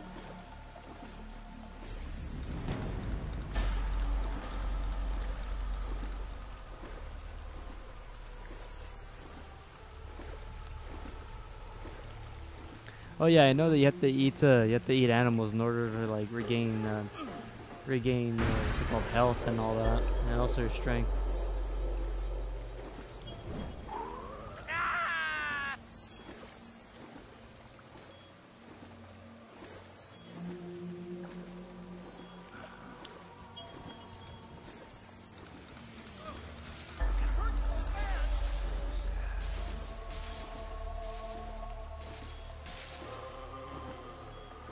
Oh man.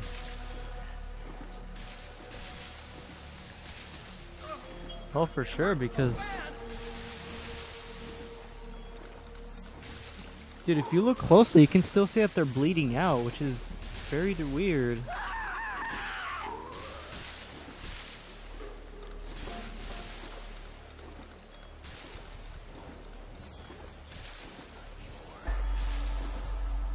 Yeah, I was gonna ask you about that too. Like, is this? Oh, the boss?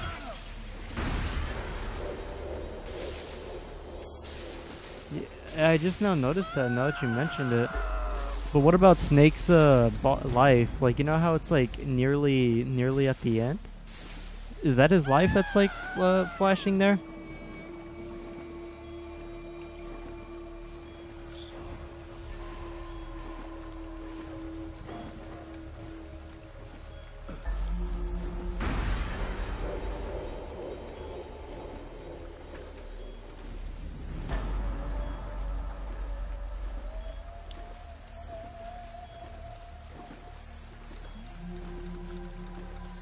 Oh, that's creepy.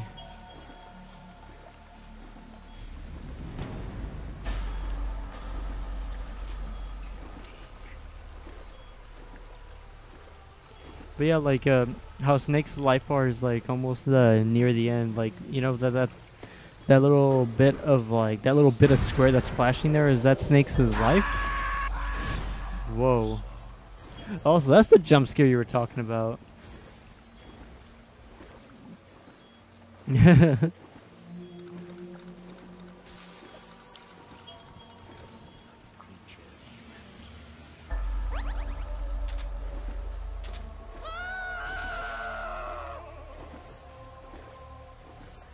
Also, it was. Yes, he's a ghost, and in this moment, the top bar almost nothing. His life.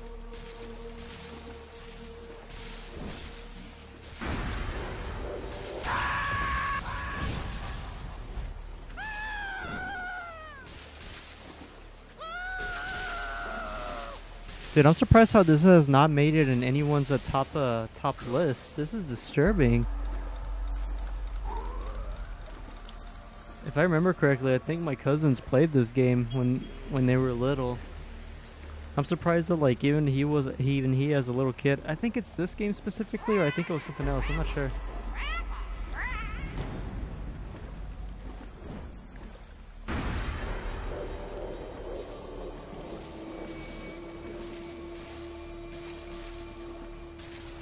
This goes back to what you said. Who the fuck needs sleep, man? Right?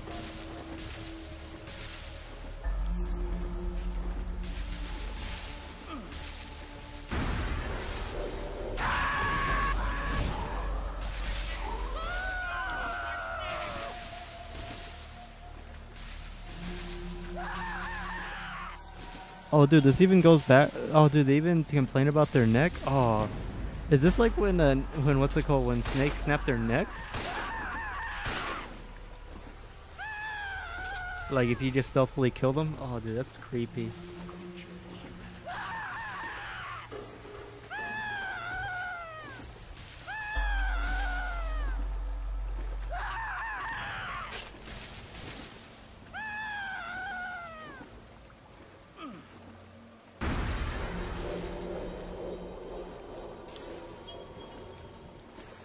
It's definitely the most standout moment in the game.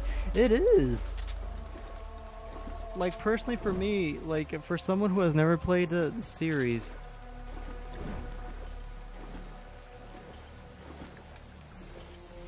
Really? Even including animals?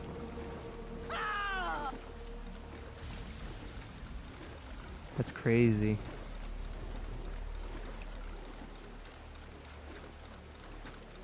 Bosses as well? That's also weird.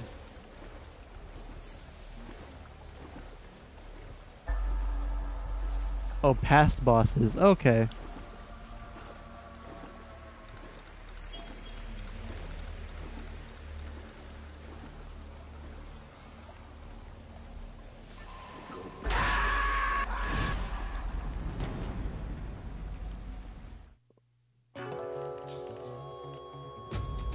What?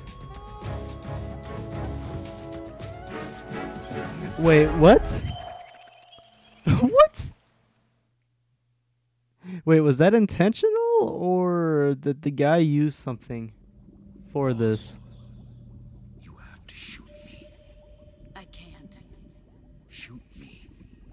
You want to finish your mission, don't you? Then you'll have to shoot me. The spirit of the warrior will always be with you. Don't be sad. We'll meet again someday. Oh, gotcha. So in a way, the game kind of messes with you if at hindsight.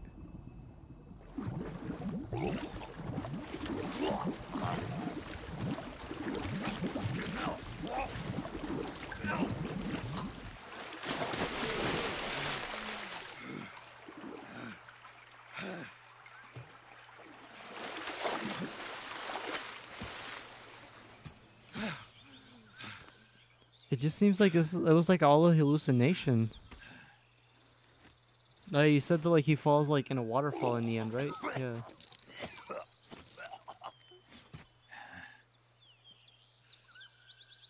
That is so weird.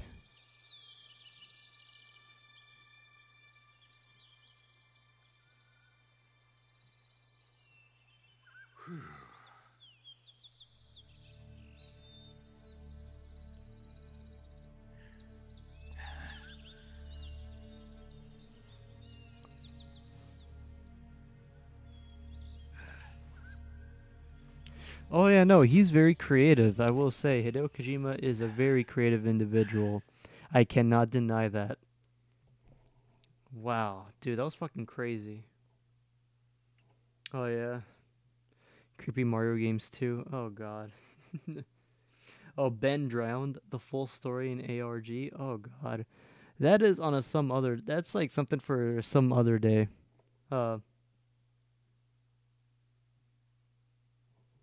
Yeah. Anyways, yeah, no, Hideo Kojima, fucking, I cannot deny that he is a very creative individual.